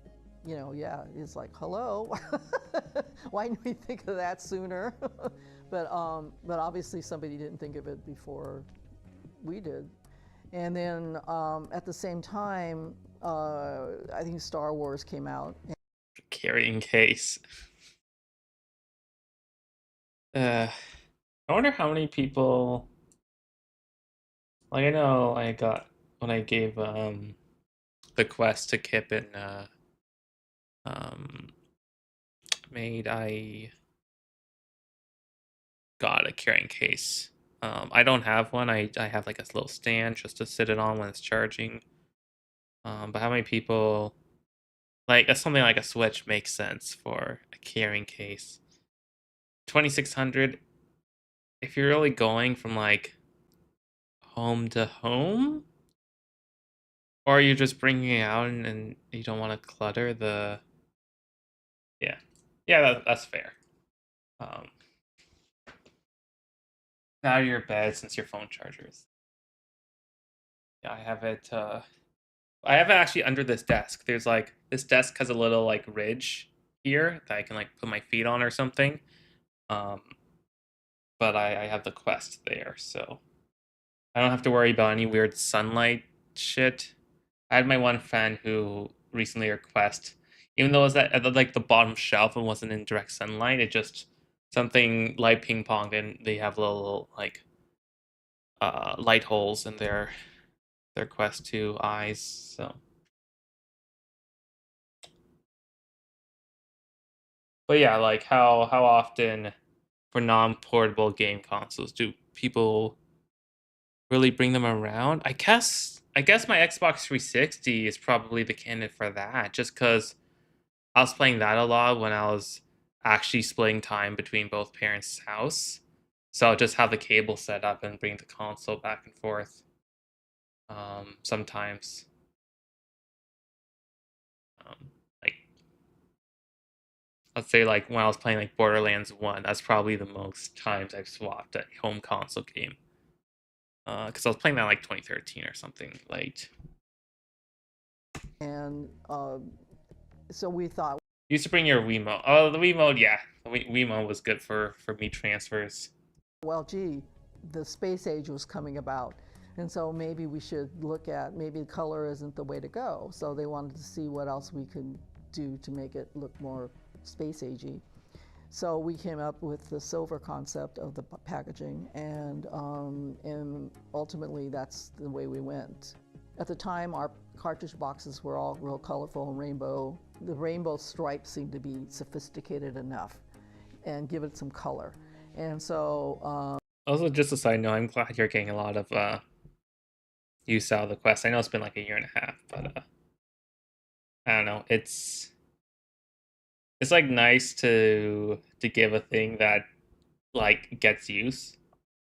So I just want to say thank you.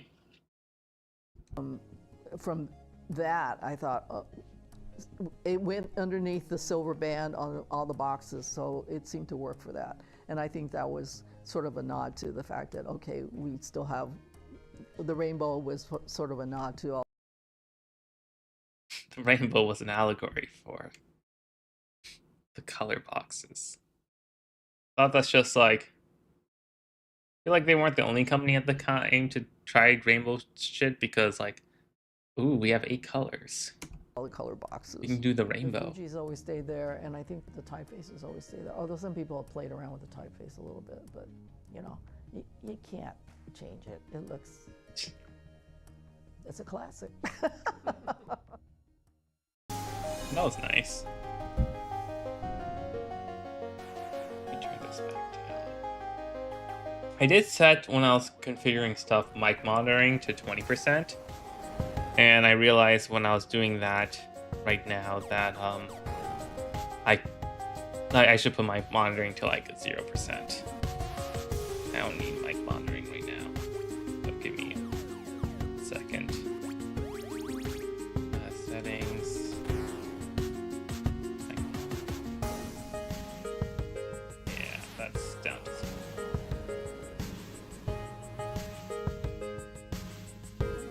Okay. Okay. Oh, this is George. Guess yeah, George is long gone, given that age. At least we get someone from that era.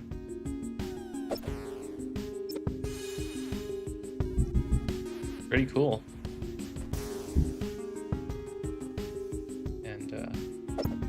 And some of the work that went into how they want to present their games.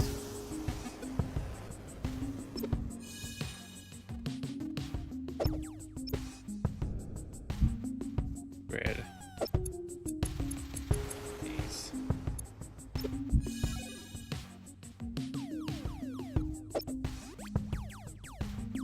Oh yeah, that's a 5200s up there.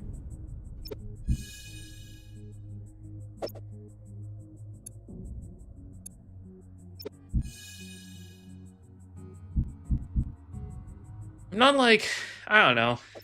It's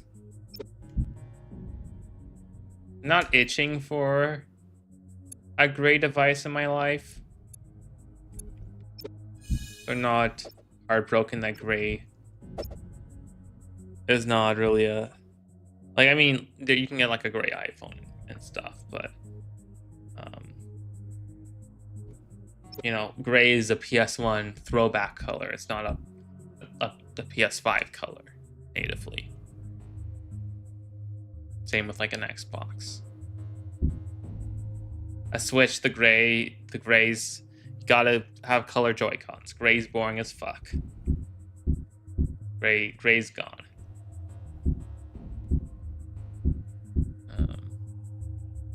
Off the wall.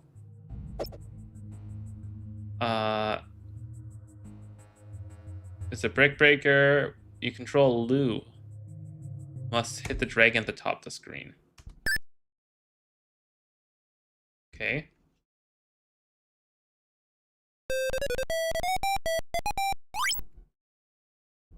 Let me hit the paddle. Okay, there we go. Why was there a bomb? Yeah, no, that lightning was in the way.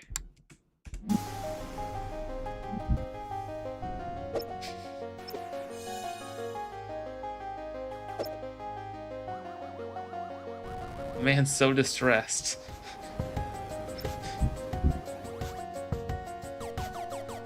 Ooh, 2-player monster truck.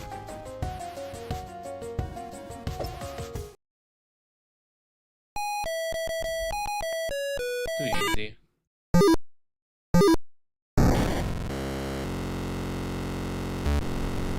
Oh, whoops. Oh gosh, I can flip and slide. Oh, I would jump. Oh, interesting. Oh gosh. I'm like on slippery ice on this thing.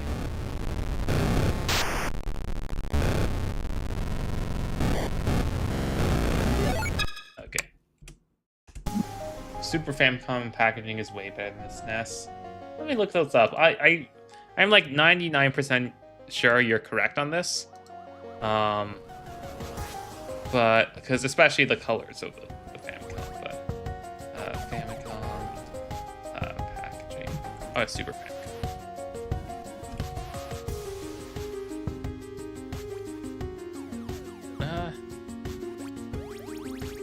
Okay, yeah, like a jam so far. SNES packaging.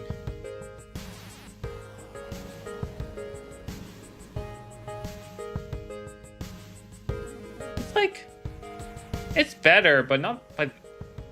The Super Famicom's better, but honestly not by that much. Like, it's simple, but it doesn't feel like it has personality. It also really hammers in like the kid focus. Whereas this feels a little lazier, but truer.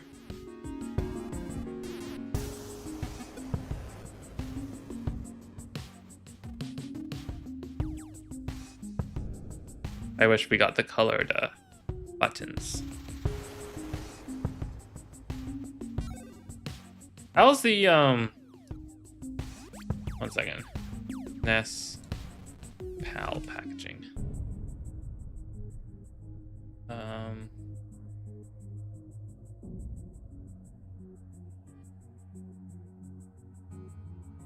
It also had that similar style.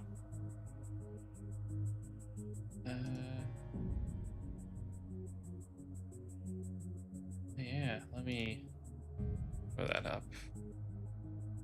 Nope, that's not the link. Second.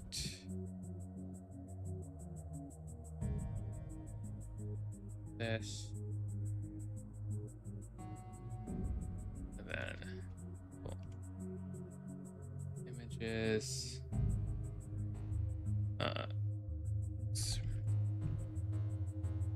Yes.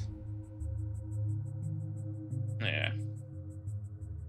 If we're going like Super Famicom, or if we're going new 3DS designs or XLs or new 2DS XL designs I'd want.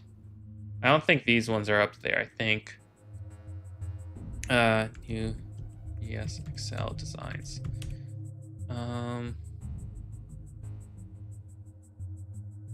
There's one in particular that's like, oh, if I got this, I'd like it. I'd want it, but that's 3DS XL. Frick, where is the...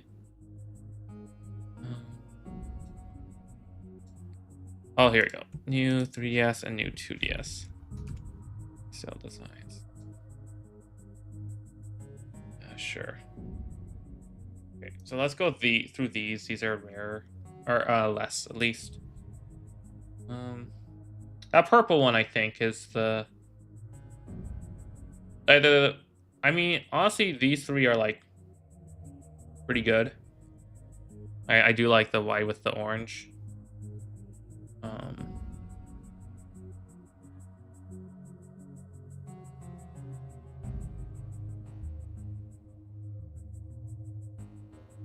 Oh, there was one that was.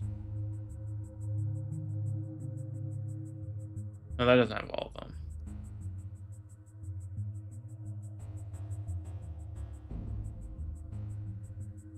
New 3DS XL, not 3DS XL.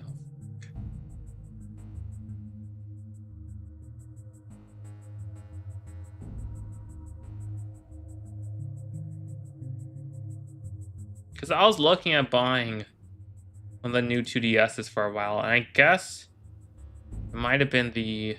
No, there's an orange, there's a white and lavender one that's not on here. I just remembered. It's literally not on this list, but there's a white and lavender one. White, lavender. Aha! Yeah, this is the one I'd fuck with. If I got one. I was debating for a bit, but like I don't need it.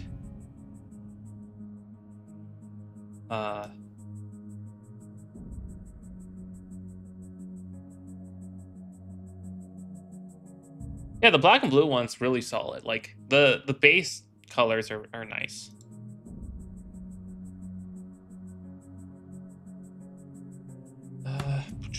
Okay, let's watch Oh, okay.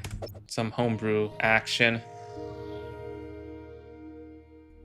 So I started collecting on the 2600 when I was working at Looking Glass in Cambridge, Massachusetts, with Rex Bradford, who had actually worked for Activision and Parker Brothers back in the day. And that inspired me. It's like, you know, I should go pick up a 2600 and then start buying all those. Yeah, they yeah, the feel of the 2DS XL, new 2DS XL feels and looks worse. It can look worse than the new 3DS XLs. Oh no, sorry. No, I see what you mean. The original 3DS had the matte finish. Thumbprints scratches look shit. The new 2DS XLs have the finish where like the scratches don't show up. I think people say like the new 3DS XLs feel the best in terms of build quality, but I don't think they talk about scratch quality. So games I could never afford as a kid. So I started looking on eBay to regain my old 2600 library. I hope you started 10 years ago, bud, when it was cheaper. I found the Stella list. The Stella list was... Though honestly, I'd say 2600 and Television and Coleco games sell for pretty cheap still. It's like Nintendo onwards that people have high prices for. That were interested in programming the VCS. I think everybody who got into homebrew pretty early in the 2600 was a like there's people on my in Kijiji nearby that are like selling in television shit on the 2600. And of course, like $10 a pop. Developer documentation that was good. at Atari was scanned and provided through the list. A lot of source code for demos, like audio demos, sprite demos, playfield demos, and all. Feels more solid, but scratches definitely show up. Like the one that likely needs a motherboard repair or replacement. Oh, you got something to run on it to confirm that the screen works. But yeah, that's a project you two, I guess, agreed upon of reviving a dead console, and kudos. But yeah, I don't have the guts for that. Pass through the Stella mailing list. That was where all the activity was for development for a long time before forums really came along. Ever I needed help or if I had a problem. Oh, so they are homebrewing. I guess that voice enhanced one was released in 02, so yeah, that makes sense. The lists were there to help me get past my problems. And it was almost all this technical discussion on how to develop for the Atari 2600. You know, picking apart the machine and learning, you know, the internals, because the 2600 is a very arcane machine and difficult to develop for. It feels like it took me a year just to understand how to get playfield graphics on the screen. and there's always new people coming in the hobby wanting to learn how to program. So yeah, it's been amazing to watch, and there's just so much development, hardware and software, on all these platforms on Atari Age. In my mind, 2600 programming is like as raw as it gets. It kind of shows people all your flaws, and so I'm really nervous about sharing things on the Atari Age forums. I have in the past, and I've received some great feedback, but ultimately at the end of the day, for me, I feel so inadequate when I post things there, because there's so many smart people who are way smarter than me, doing just incredible things, and I always feel like what I'm posting is just like a friend of mine used to say, it feels baby school. I don't post my shit. But on the Atari Age forum, Just throw on a GitHub quietly and call it a day. Forum that you can go to, yeah, anyone is willing to just jump in and help you. There's a number of really talented programmers still Also, doing really talented. There's a to just jump. Why do you like that background? Just has so much, including you have your PlayStation box. So you just put like an air filter on and in and help. There's a number of switch really games on a programmers fucking still doing VCR wonders on the 2600. That part of the stuff. Random sensor. I guess the reflections was showing something. Absolutely. When we started Atari Age, back in 2000, we worked on 2000, opened it in 2001. Atari really wasn't paying attention to the this growing community of people who are basically growing community. Oh wait, that makes more sense. Back in 2000, Yeah. when we started. Like it can't show logos. Absolutely. When we started Atari Age, back in 2000, we worked on 2000, opened it in 2001. Atari really wasn't paying attention to the this growing community of people who are basically celebrating the brand. Yeah, but like that's not like During non-allowed, right? It's take off, it's like you can have ads debating like Coke versus Pepsi, but like you censor stuff in like movies to not give them marketing, or if you want to market a competitor in a future movie or something. They cared. I think most of the time they just kind of ignored it. Like they didn't have to Venture censor 2, this. when it started out, was not endorsed by Atari in any way.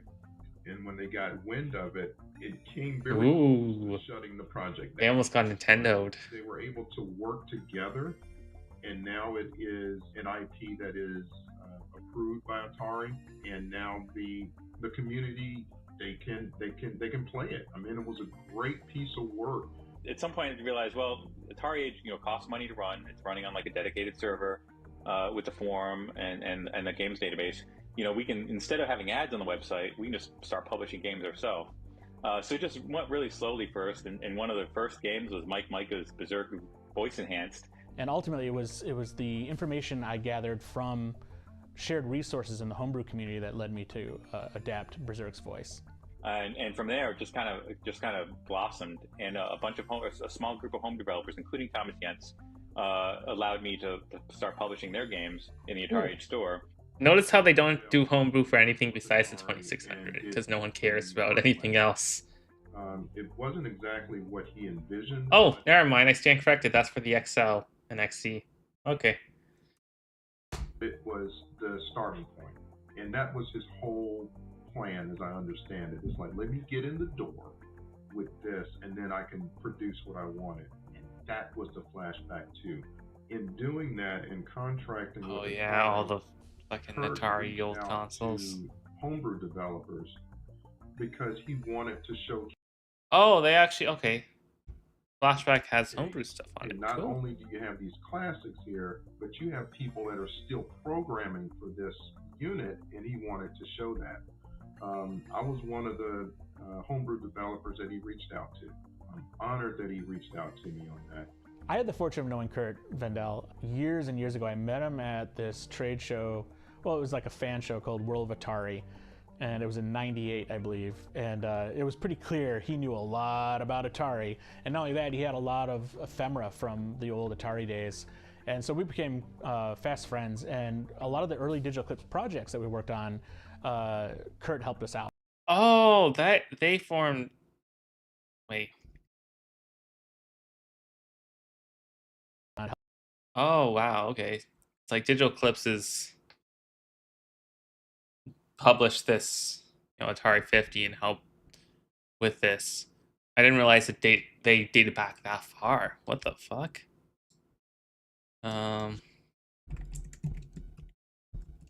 That's like, because yeah, they got acquired by Atari at a certain point, but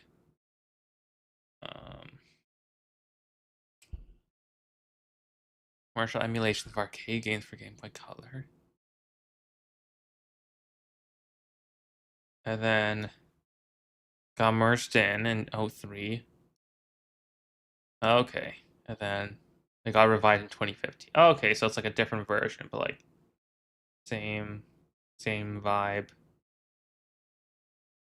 But like, oh yeah, your Miss Pac-Man or your arcade greatest hits. And all these ports. Dragon's Lair for Game Boy Color. Oh gosh. Oh gosh.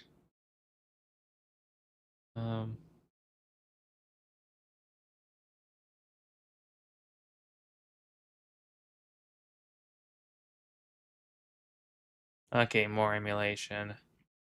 Okay, they're just a bunch of. Oh yeah, I have Midway Arcade Origins. Have that. Rock Band 3. Oh, they did Legacy. Help with Legacy Collection.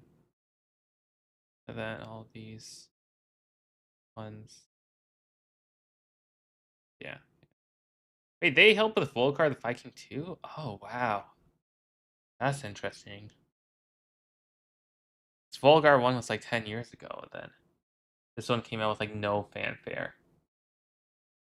Fun lore is like I remember, only reason I remember Volcar the Viking 1 is because Potato was playing it in like fucking high school French class, and like Tim and Barfi were just goofing off or whatever while I was like, maybe doing some work, but the French teacher's like, so over it.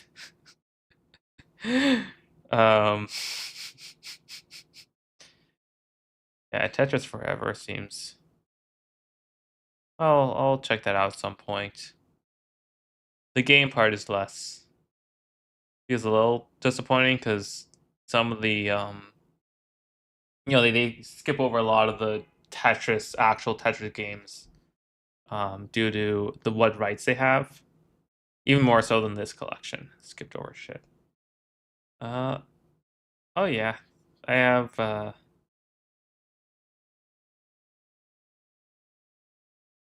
like you played like some of the PS1 games, for example. Shit, they don't have any of the PS1 games in there? What? I guess he... Okay. Cool. Cool. My day is immeasurably ruined. Helped us out, and he found the information we needed. He helped us figure out how things worked. He was an incredible hardware guy, incredible software guy, and he was so hell-bent on getting the story right. And so I give a lot of credit to Kurt for paving the way, for giving people the understanding of like where the real heroes were in those old days at Atari. Oh, cool. It's like the original Atari historian.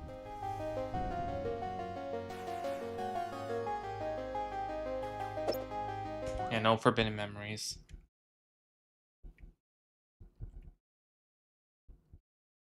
Oh yeah, this is feeling like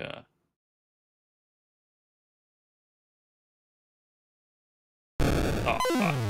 I got God.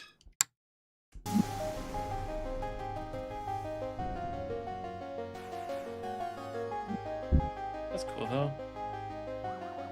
And the haunted house. Made a fan game based off that.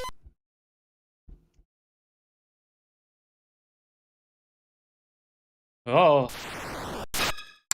I got ghosted.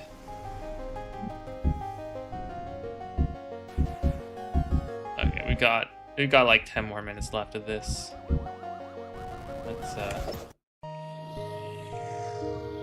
Let's close out the stream on a high. A lot of games were in development at Atari when the market crashed in '94, and a lot of them were done or very close to being done, and not just for the 2600, but also the 5200. A lot of these prototypes are being discovered during this time period, and there were various people who were creating packaging for them that would be reminiscent of, hey, what if Atari published it? What if Fox published this game? What would it look like? And you'd have a line of people at the Classic Gaming Expo on Saturday or Sunday to get their copy of the game, and they would sell out back then.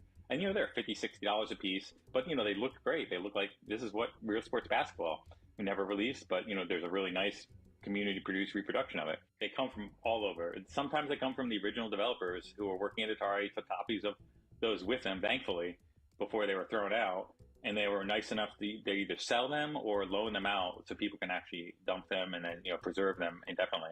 Cool. And then Atari sent out a lot of lab loaner carts, basically like cartridges of games that were going to be released, like sending them to magazines in advance. Especially magazines back then had a really long lead time of months, so you'd want to get those games to the magazines so they could test them and then have an article ready, by the time the game comes out. So that's where a lot of the cartridges come from. They had a unique lab loaner label, returned to somebody at Atari with a name handwritten on the label. I'm sure you've seen them. Even now, there's still prototypes being unearthed, which is just remarkable. That so long, after all this time has passed, we're still finding new games that either we never knew about or knew about and just didn't think existed.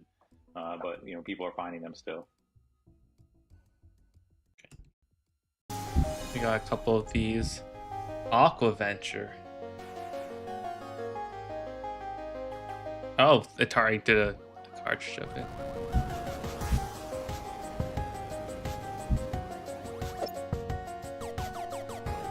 So.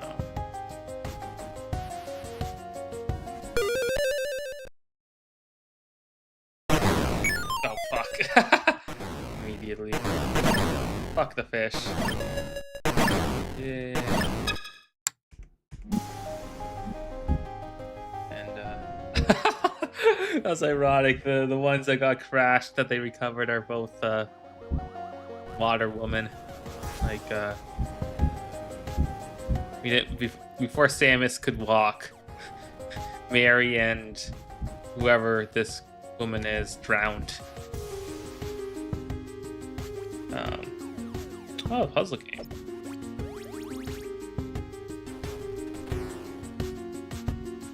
Oh, this is like a 1990 prototype.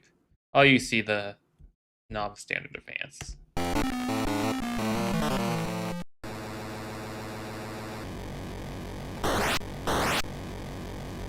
How do I save her?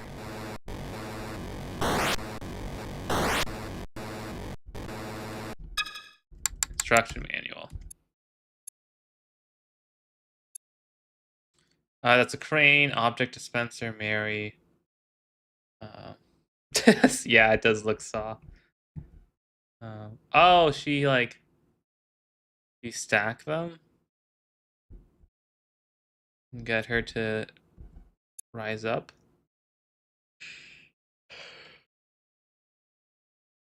Stop sign.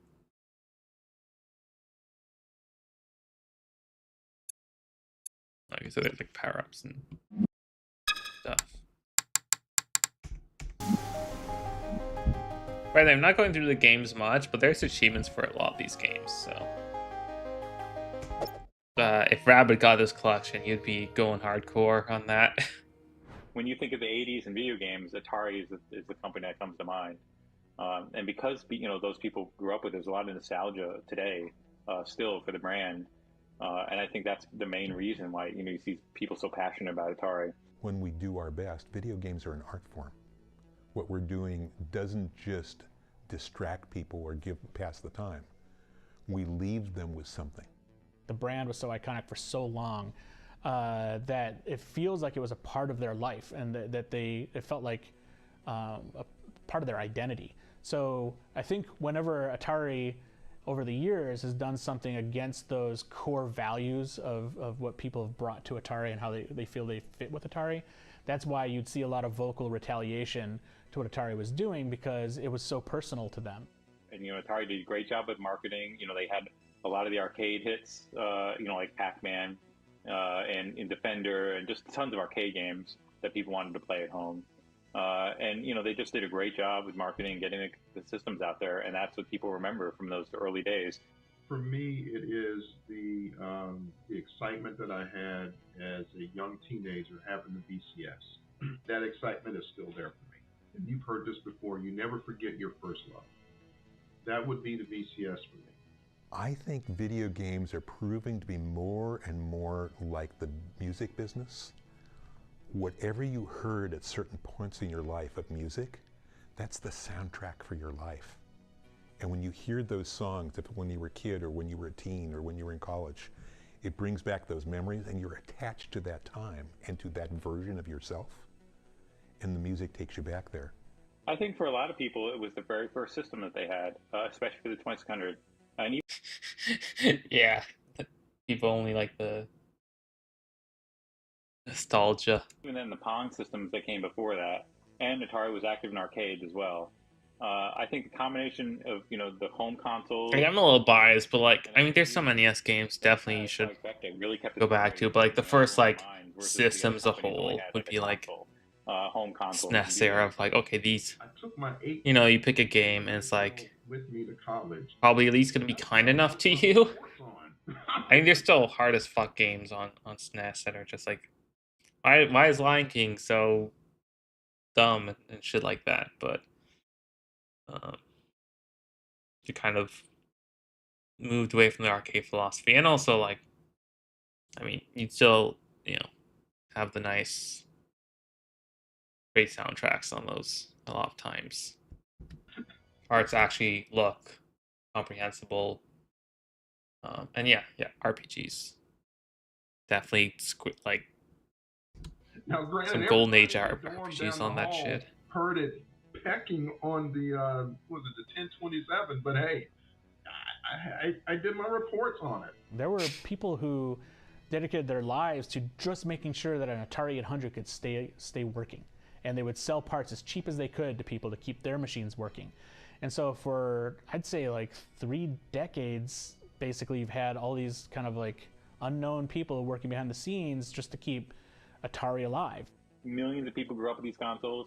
They enjoyed them. Their first interaction with video games for a lot of people and computers. And and Atari made a ton of great arcade games as well that are very memorable. So again, I think all of that just helped to keep the brand alive, even when Atari wasn't very active.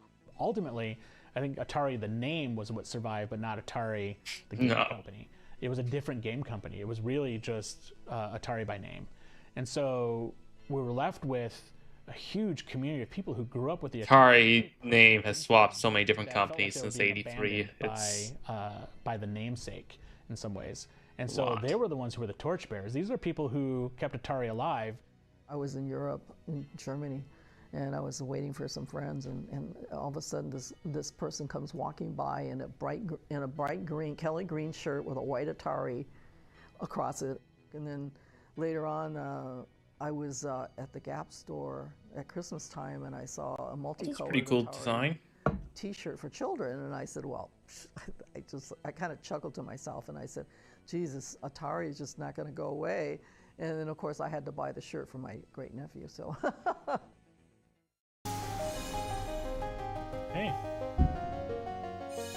Even as gaming moves to the future, that's how I look when I wear my Quest. Yeah. Cheers to everyone. Yeah. Okay. So that's the wider world.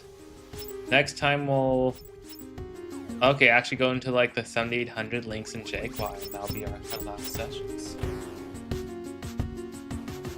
Yeah. Thanks again everyone who watched. Thanks again for Made for chatting, and hope I don't know, hope you enjoyed.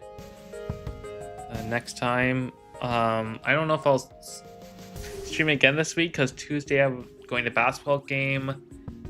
I think Wednesday I might be hanging out with Barfly and Potato. I'll see. Maybe this weekend I wrap it up. I'll see where that all goes. But yeah. So next time, see you later. And no, there's no one else to raid. So bye.